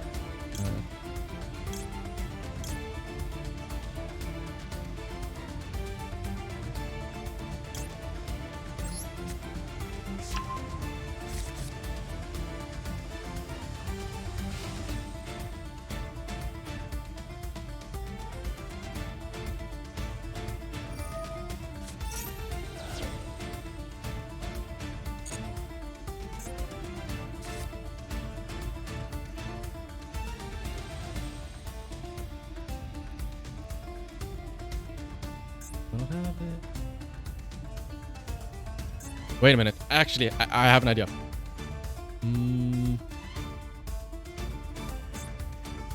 I actually have an idea. That might work.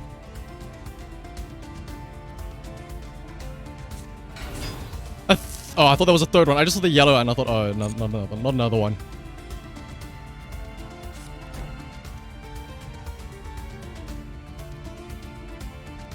I can't believe I didn't do this earlier, but I think I have an idea. Once per turn, when a spell or trap card is activated, it's in and get the action, and if you destroy it. Once per turn, this card is in the graveyard. This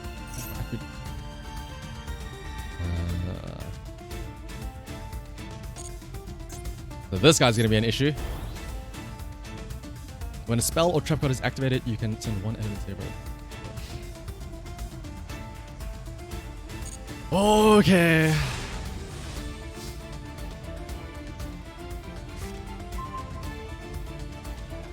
When a spell or trap card is activated.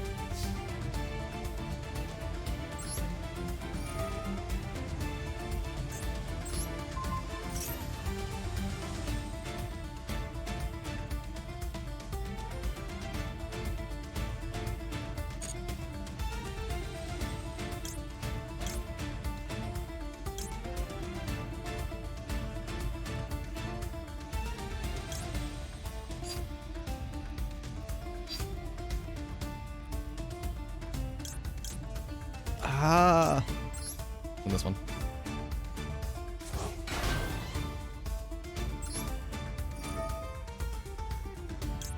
Which lets me summon the other one as well. So that means my board is now full.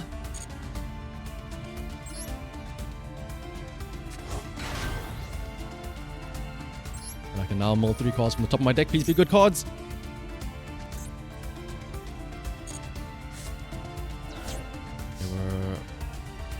Wait a minute. Oh, I mulled Ash. Wait, this.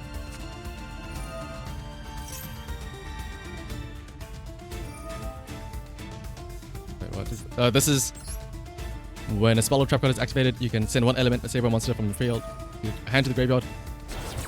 Negate the activation if you do destroy it.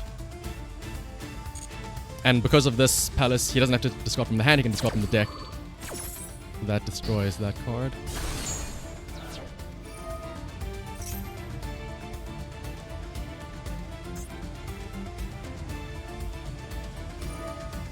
Wait, hang on, what? What is this thing doing?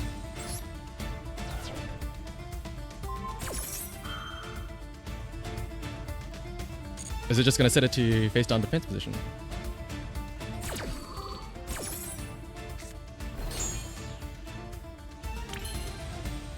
And I cannot flip summon it! I cannot flip summon it this turn! Oh no.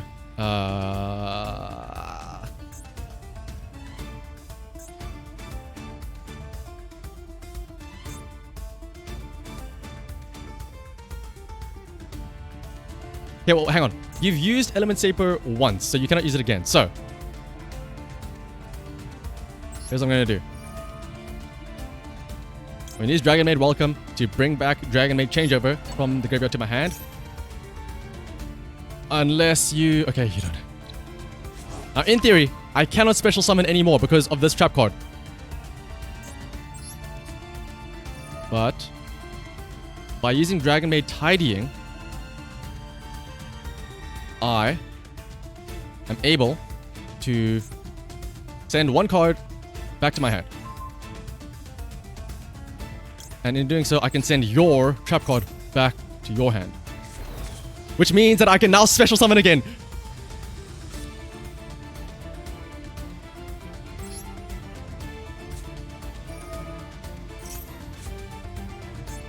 Oh, please tell me that I can do it. Okay, he's stopping me from using an attack. That's fine.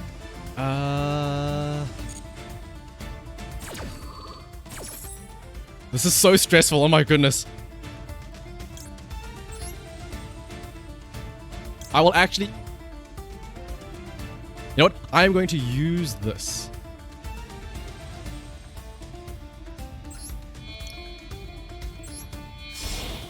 I'm going to get rid of my House Dragon Maid to summon... I'm I'm gonna put it in the extra zone because that's cooler. Making use of the extra field space. Then I will send this to the graveyard in order to special summon this in face of defense position, which will allow me to activate its effect and pull one card from my deck to my hand. That is a Dragon Maid card. Gonna be this card.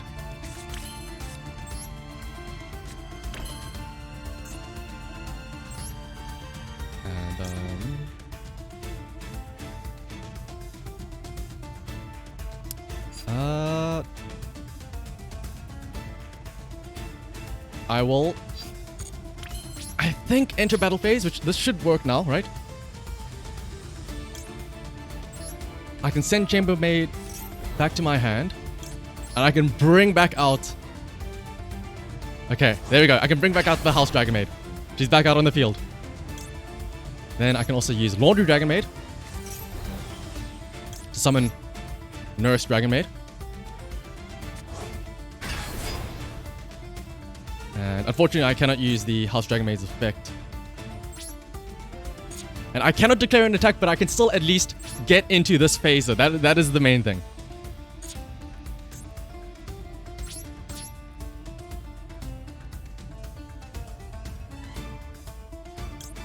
And then I can return this back to my hand in order to summon this once more. Face of defense position. Oh, okay. Oh.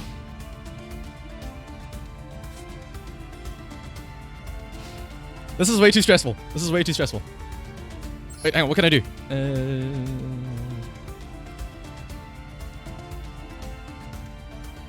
I shall use this effect. You let me... Wait, doesn't this make him destroy it? Oh, did I do this wrong? Oh no, he flips it down to face down defense position. Gonna dip for now. Was fun peeping and streaming again. Oh, you're welcome, Bestox. Hope you enjoyed your time here, though.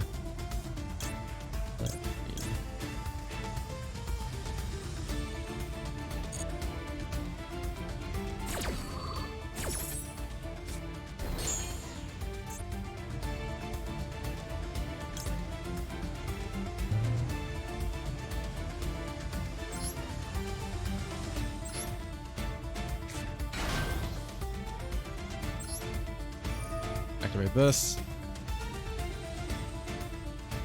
I feel like at this rate, one of us is gonna lose some deck out more than anything else.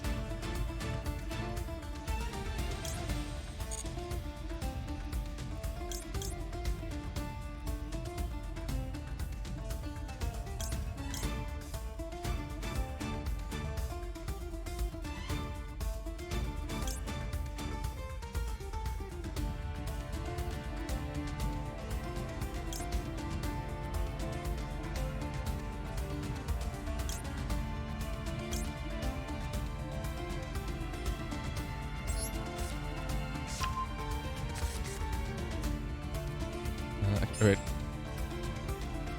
What does House Dragon Maid let me do? Oh, right. Yes, I shall.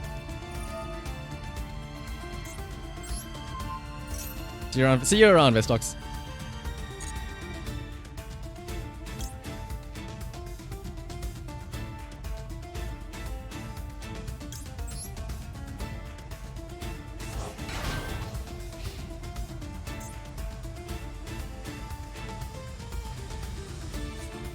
Oh, okay. Let's have a look and see.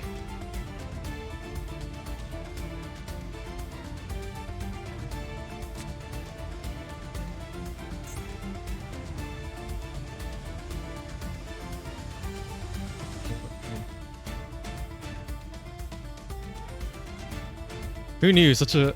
This is what I'm talking about. Having such a high intense duel like this is what it's all about.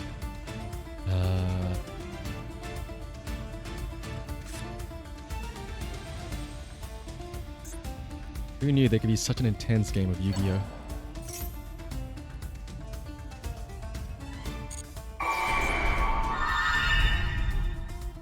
So you're gonna summon something. These monsters are getting scarily stronger though.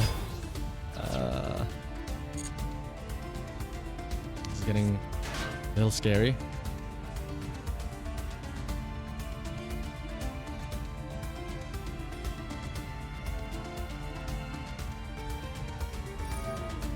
What does that do?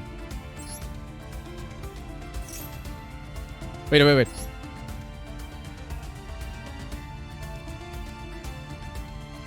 Okay. Oh no! Hang on. Things are getting a little bit scarier.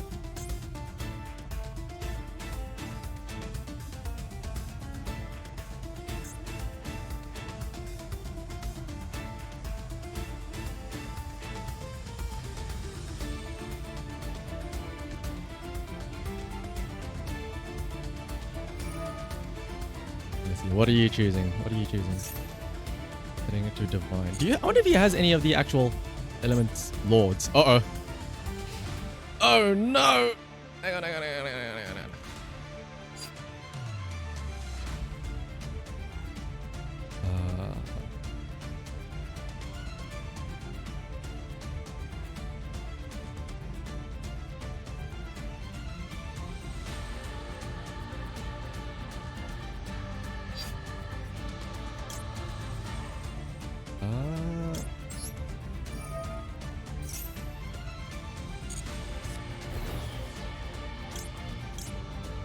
I guess I can just summon up my monsters now.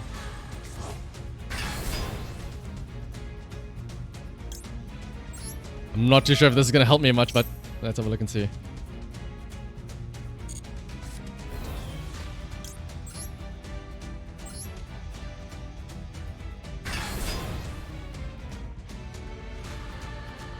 He's going to destroy my house dragon mate though, isn't he? No. Oh, and none of these monsters can be destroyed by battle though, so... Is this where the wipe starts now?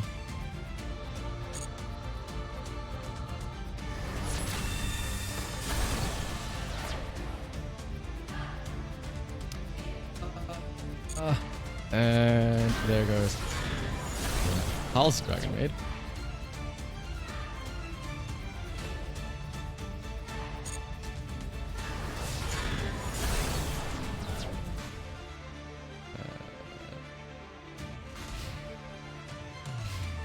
Okay, so let's have a look and see. Things are looking a little bit rough. We had half our board wiped out, but let's see.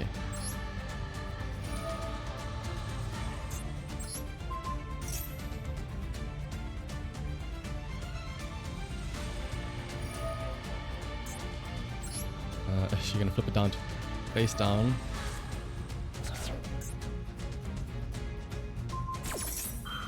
That's actually really annoying. The flipping something down to face down is actually incredibly strong.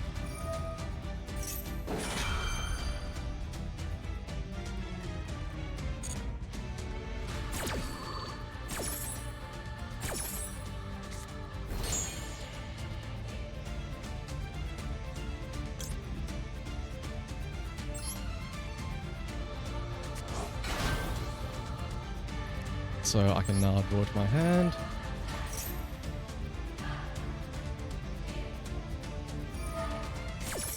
And you can use Ash Blossom to negate it. Okay, so that's what you've been holding on to the entire time. Yeah.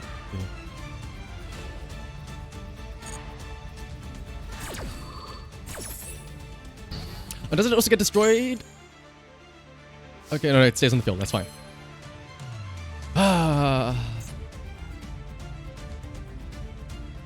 Okay, let's have a look and see.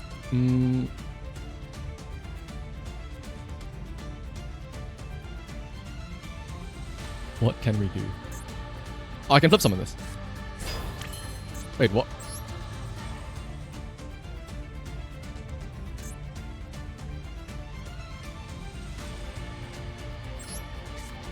Let's do this.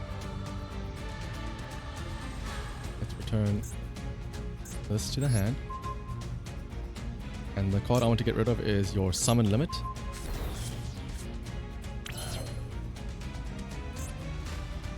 Meaning that now, let's see.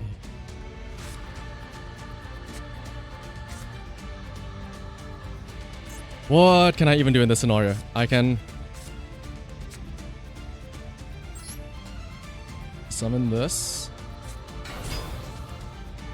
activate its effect, allow me to draw another chambermaid card.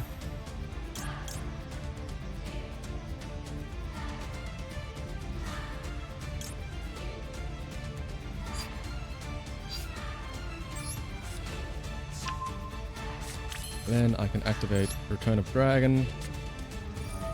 This will allow me to summon back Dragon Maid Nurse. Wait a minute.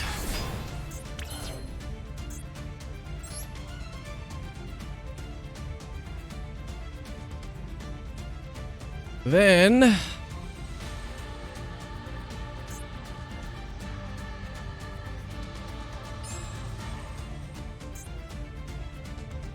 I can use this to return a Dragon Maid card back to my hand.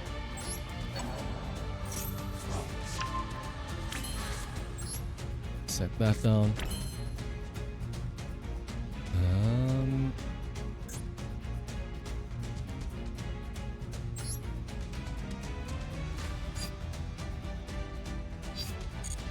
And then we can go into battle phase. Now I can use these two effects to bring back my Dragon Maid Shio. Now, if only it wasn't for this horrible cannot be destroyed by battle clause, I would have him wiped right here and right now. Instead, I can do chip damage, I suppose.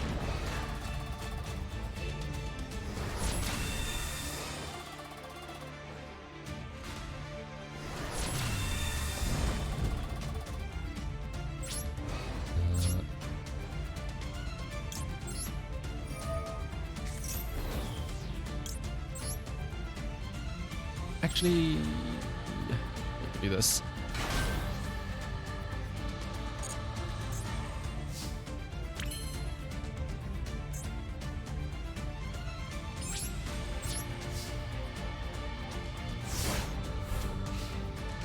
This is just a stare down of two beat sticks.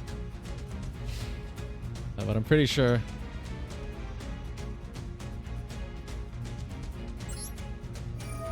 he will end up winning this.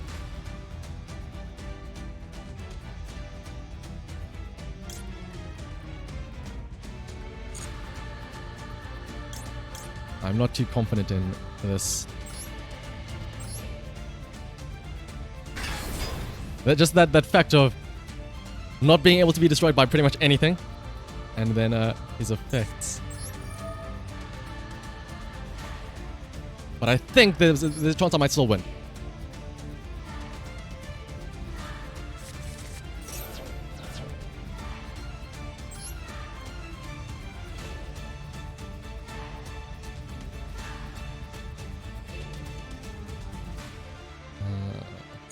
There is still a chance I can win this, I think.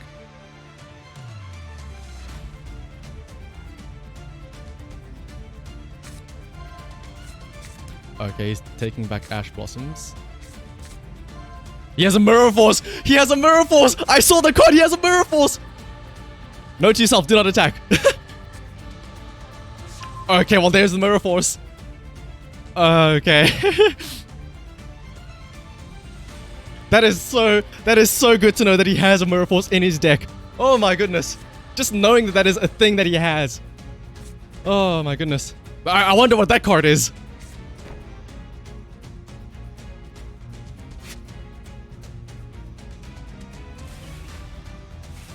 Woo! That could have been horrible if he drew that without me knowing it.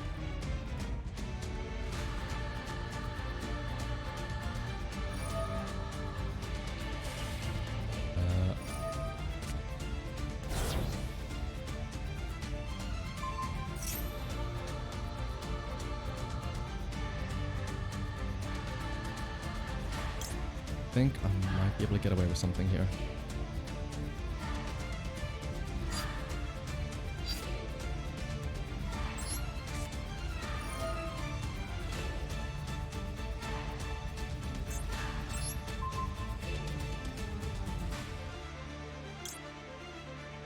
Oh wait, I'm stupid.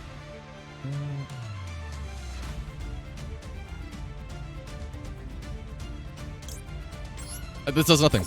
This does absolutely nothing. Because it's his turn, he can just set that back down again.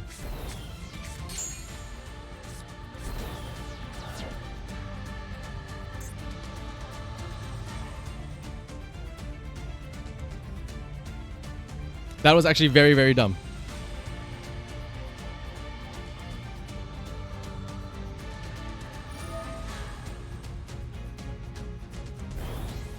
That was incredibly dumb of me. I don't know why I just did that.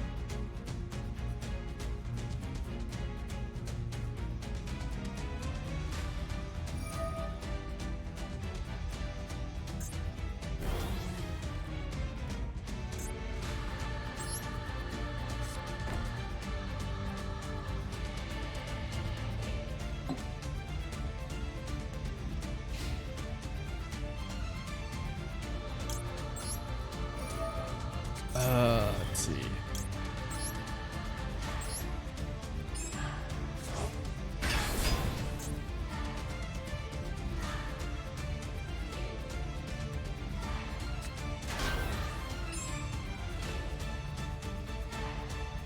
Actually, hang on.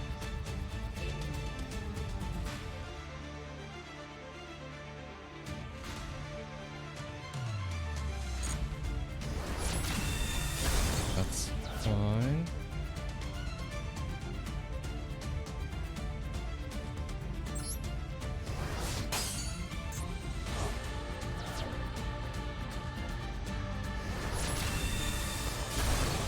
Uh-oh. Uh-oh, uh-oh.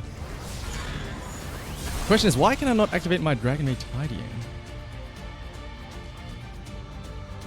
One dragon monster you control. Are these not dragons?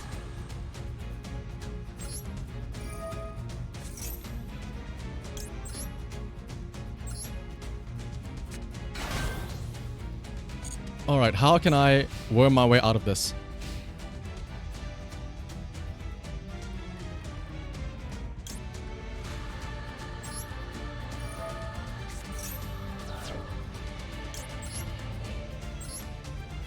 Just repopulate my board, I suppose, as best I can.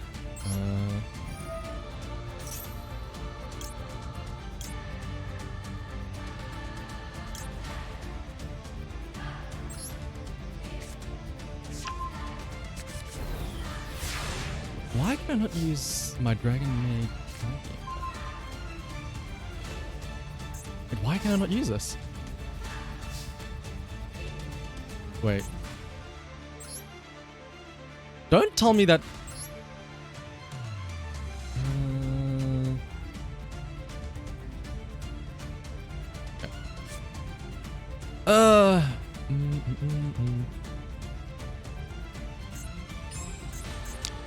Stop rushing me, stop rushing me. I know what I'm gonna try and do.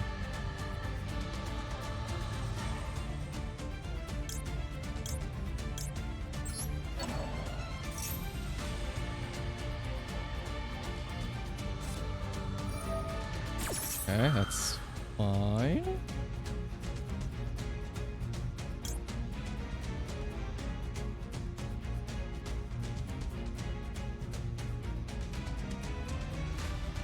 I have to be very careful now. Hang on, hang on, hang on.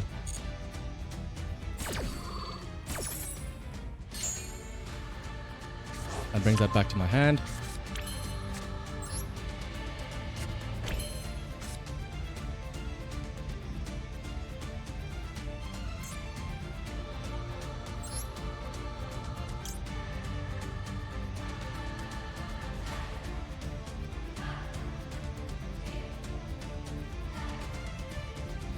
How do I now get through it?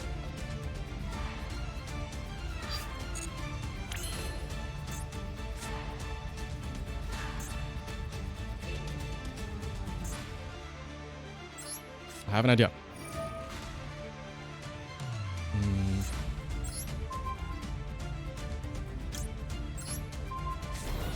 Okay. Okay. So that means that is no longer in play now. So I can start doing this. Why can I not use its effect to special summon? I just made my graveyard. Oh shit.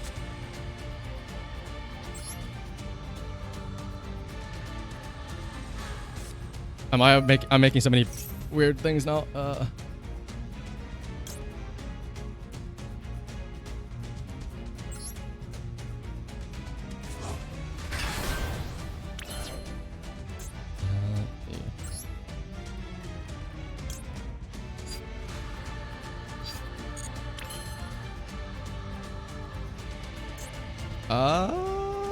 This might... How do I pull a card from my deck? I cannot pull a card from my deck, unfortunately. I misplayed. I should have used Dragon Maid Welcome on something else.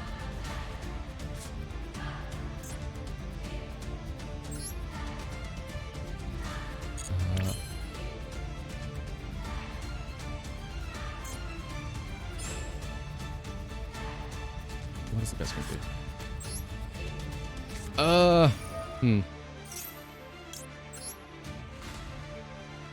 Let's see.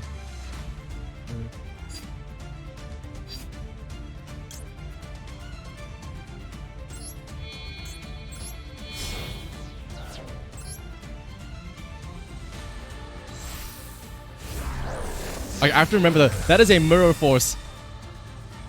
That face down card is a Mirror Force. I have to be very careful of that.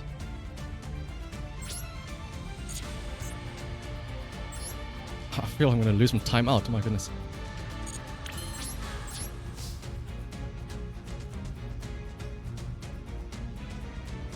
Yes. Wait, you. Bring you out.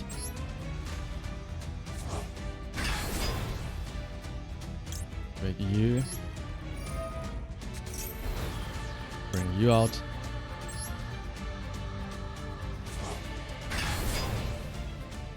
I will not be making an attack because you have Mirror Force.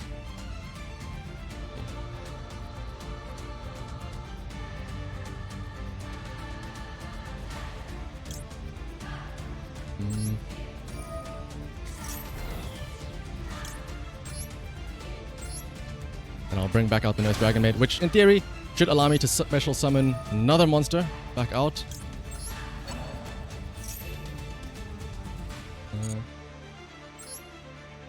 I still technically think there is a way I can win this.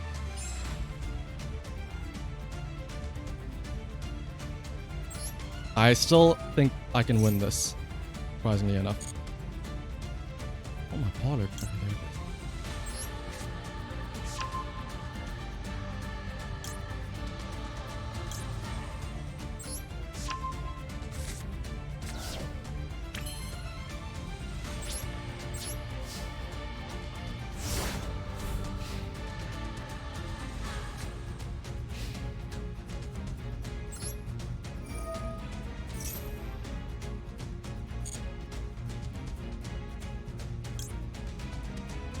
Let's see.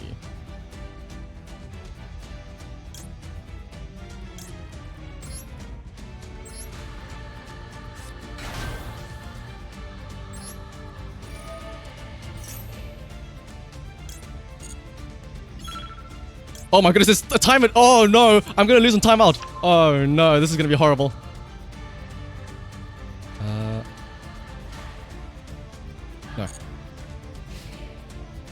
Oh, okay. I probably should have used that actually, that effect.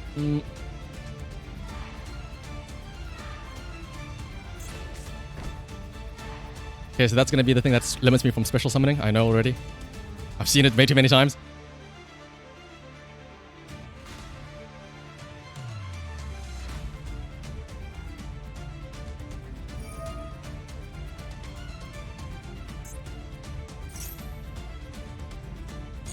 Oh my goodness, I have 20 seconds left for the rest of the duel. It's like chess getting timed out. And here's the thing. I know of a way I can technically win. It's through deck out.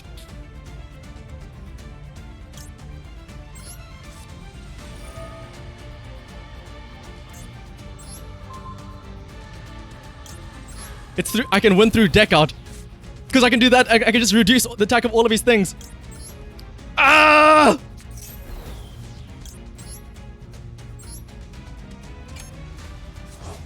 Because he doesn't have any more. I've noticed he cannot negate any of my effects anymore because he doesn't have any more element sabers in his deck or his hand to activate the effects.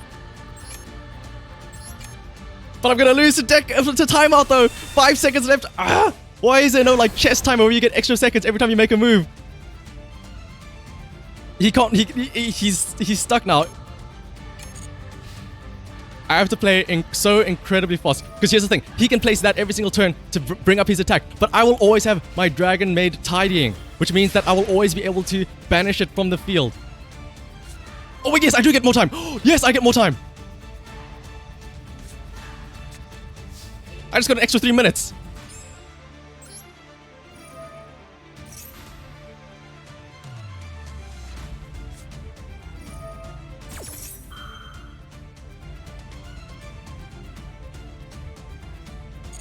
Fine.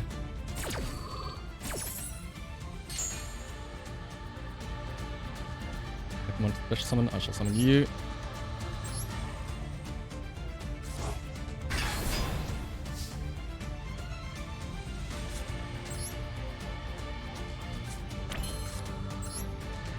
Oh my goodness. Then I'll bring... Wait till you get your Element Saber Lord. Why is it taking forever to get...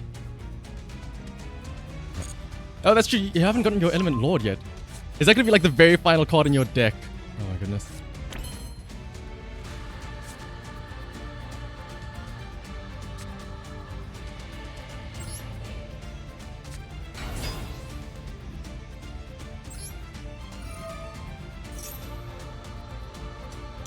Okay, there we go.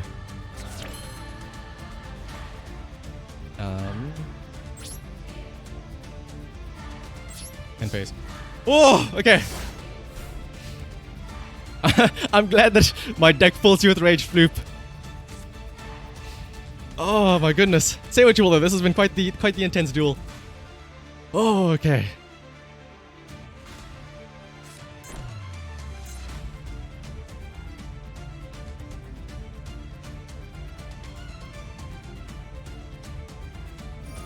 I wonder why, like, because here's the thing. My big issue was that he has this, which negates a spell card if you discard a Element Saber monster from your hand or your deck, apparently, when you have this out in the field. But he hasn't been doing that for so long. He hasn't been even getting the prompt for it. So, that's what told me. I knew then that he didn't have any more, what is it? He didn't have any more Element Sabers in his deck. Which meant that I can now go free reign with all of my spells and whatnot.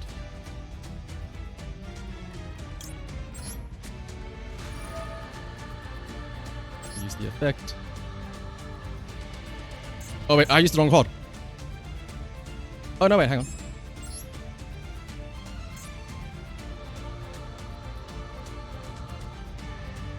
Use this. And I shall make you get rid of that. Brings everything's attack down again, so you can't destroy any of my monsters. Well, okay, this is the way we will win. We will deck you out turn by turn. 11 more cards in your deck. I have 16. I will not be decked out, thankfully. Oh my goodness.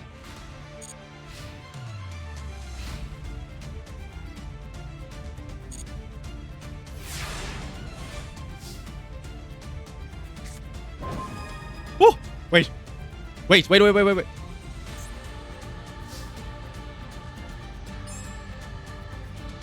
Wait, hang on. I think I might make a big play here.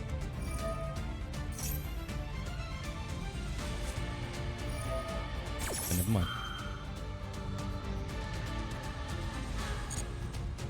I see my play.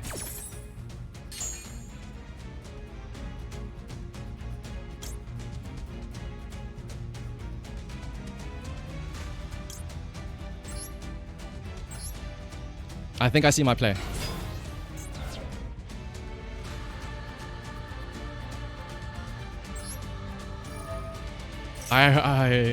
I'm wondering what does this Element Saber Lord do that's gonna win you this game? Zenitari.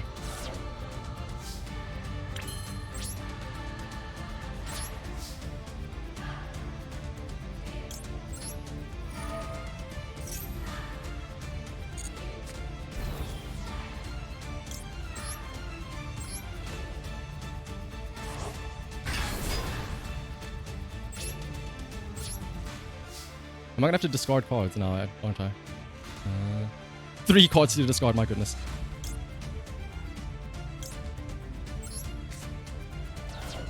Maid and chambermaid. I have one of each of the maids now. Okay.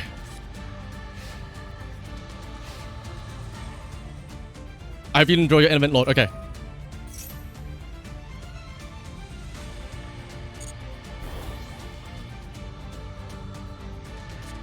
Are you really able to win though with your element saber lord? Like, what is it? What is it gonna do? Like, that's gonna win you this thing.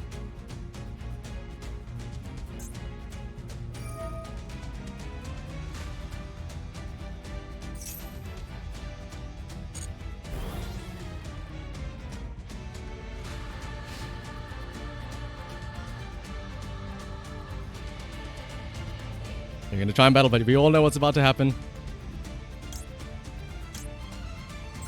Dragon Maid downtime. I will just simply pull this back into my hand. Force you to take Palace of the Element Lords back into your hand. Reduce everything's attack down. There we go.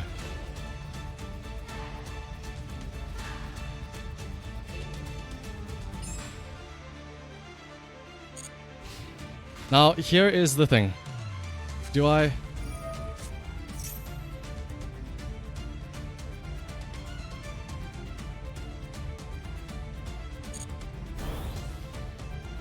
I'm gonna make a... Decking people out is the lame way to win. I am gonna go balls to the wall here. I think I can win on this next turn. I think I will win this next turn here. And it all boils down to one thing. If I read you right, Cena, you have nothing to counter what I'm about to do. I hope.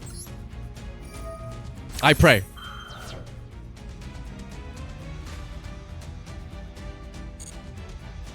Actually, wait, hang on.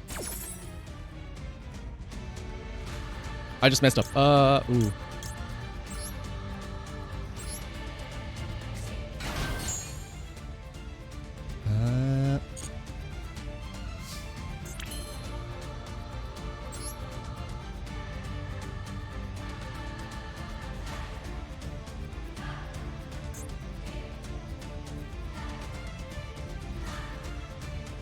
If I use Dragon Maid Lorper, here's the thing. Can I cancel out this guy's Lapuli's effects with my Dragon Maid Lorper? Because it says it cannot use their effects, but I don't know if that's just a static thing. If it works on a static thing.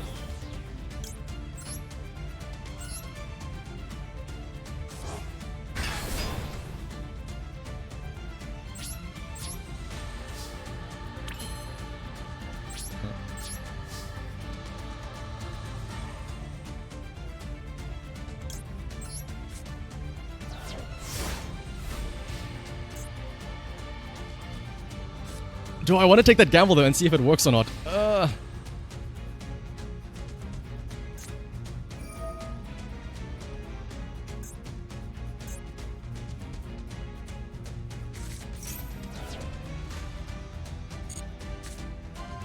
Another Mirror Force? He doesn't Ash. I think I might just have to deck you out.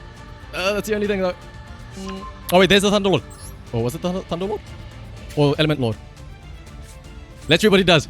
Cannot be normal summoned or set, must be special summoned from your hand by having exactly 5 light monsters in your graveyard. When this card is special summoned, you can destroy all monsters your opponent controls.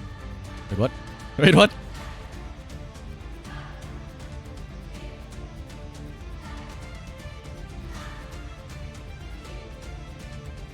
Wait, what?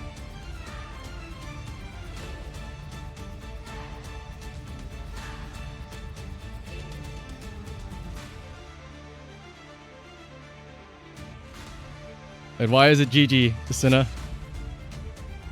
That Element Lord... Can you not summon the Element Lord? You don't have a way to summon it because you're fully decked out. All your cards are full. You had too many monsters on your field, and you can't summon it in the special zone as well. What a crazy duel. Sinner, I'll have you know, I had an idea.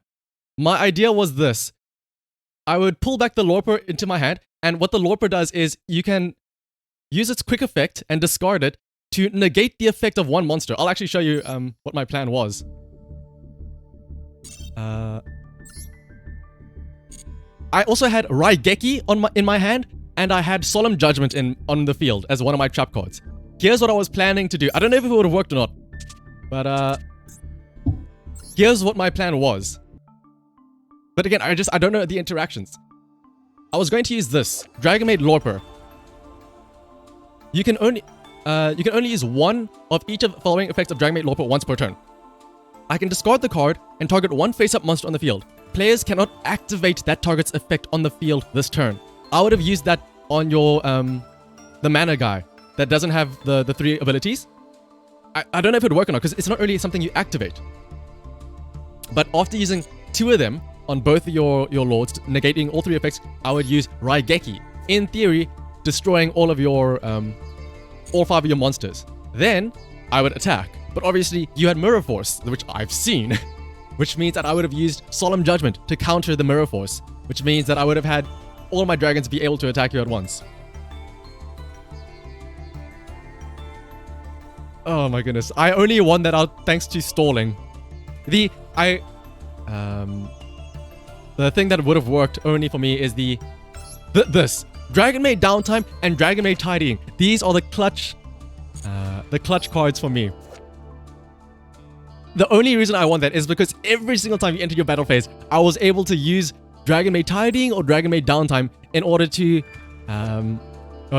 send that card back into your hand, reducing all of their attack down again.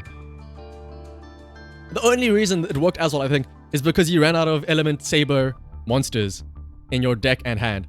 Because I noticed earlier on, you were negating my Dragon Maid Welcome with that effect of the guy that was in defense position on the left-hand side for you, I suppose. Oh my goodness, that was a good duel though. Had conditions been a little bit different, I think you would have absolutely won. Oh, so you did have another Blossom. Because I was going to say though,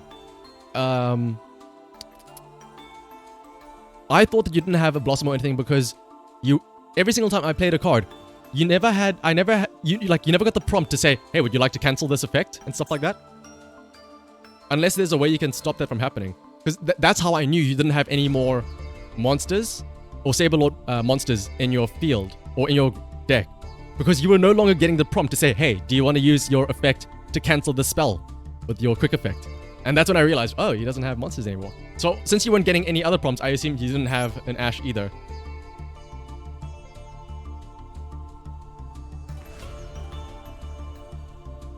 Oh, that was a very hot. That honestly,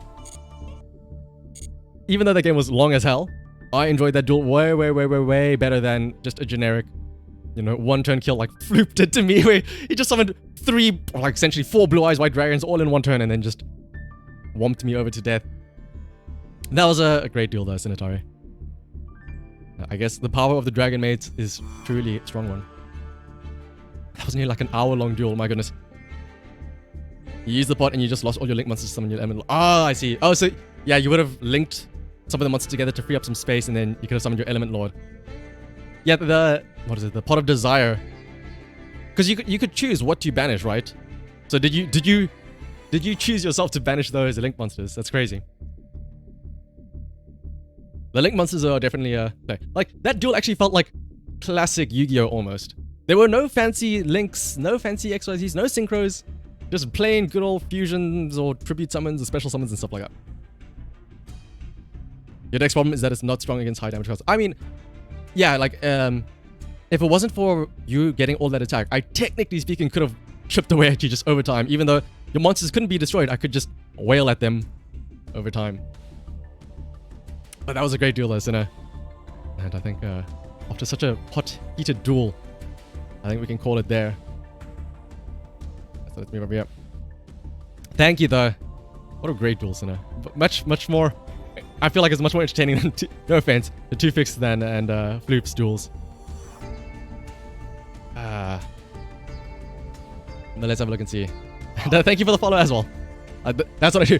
In order to get your follows, I have to beat you in a duel. Instead of getting sent to the Shadow Realm, you get sent to the hellhole that is following my stream. But let's have a look and see though. Let's have a look and see who we can raid. But thank you again though, everybody, for coming out today and watching me indulge in some solo duels and helping me help pushing me to making that the Dragon Maid deck. It's only thanks to the peer pressure from all of you saying, spend your gems, build the deck, that I went and actually built it. And thanks to that, I actually got some good luck and I got some nice ultra rares and whatnot. But let's have a look and see. For now though, I know who we can all send hello to.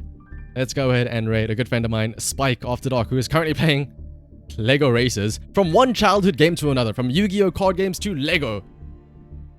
Let's go ahead and raid Spike. Thank you all though for joining me today. And I hope to see you all tomorrow. There will be a stream, well, it won't be on my stream, but there's going to be a bit of a head-to-head race. I am participating in a Super Mario 64 16-star speedrun against Professor Bloom and Woozle tomorrow, which will be on Woozle's channel. So hopefully I'll see some of you all there. And if I don't see you there, hopefully I can see you all on Sunday, where I will be having the regular marble races on Sunday with some gambling included as well. But until then though, let's go ahead and say hello to Spike.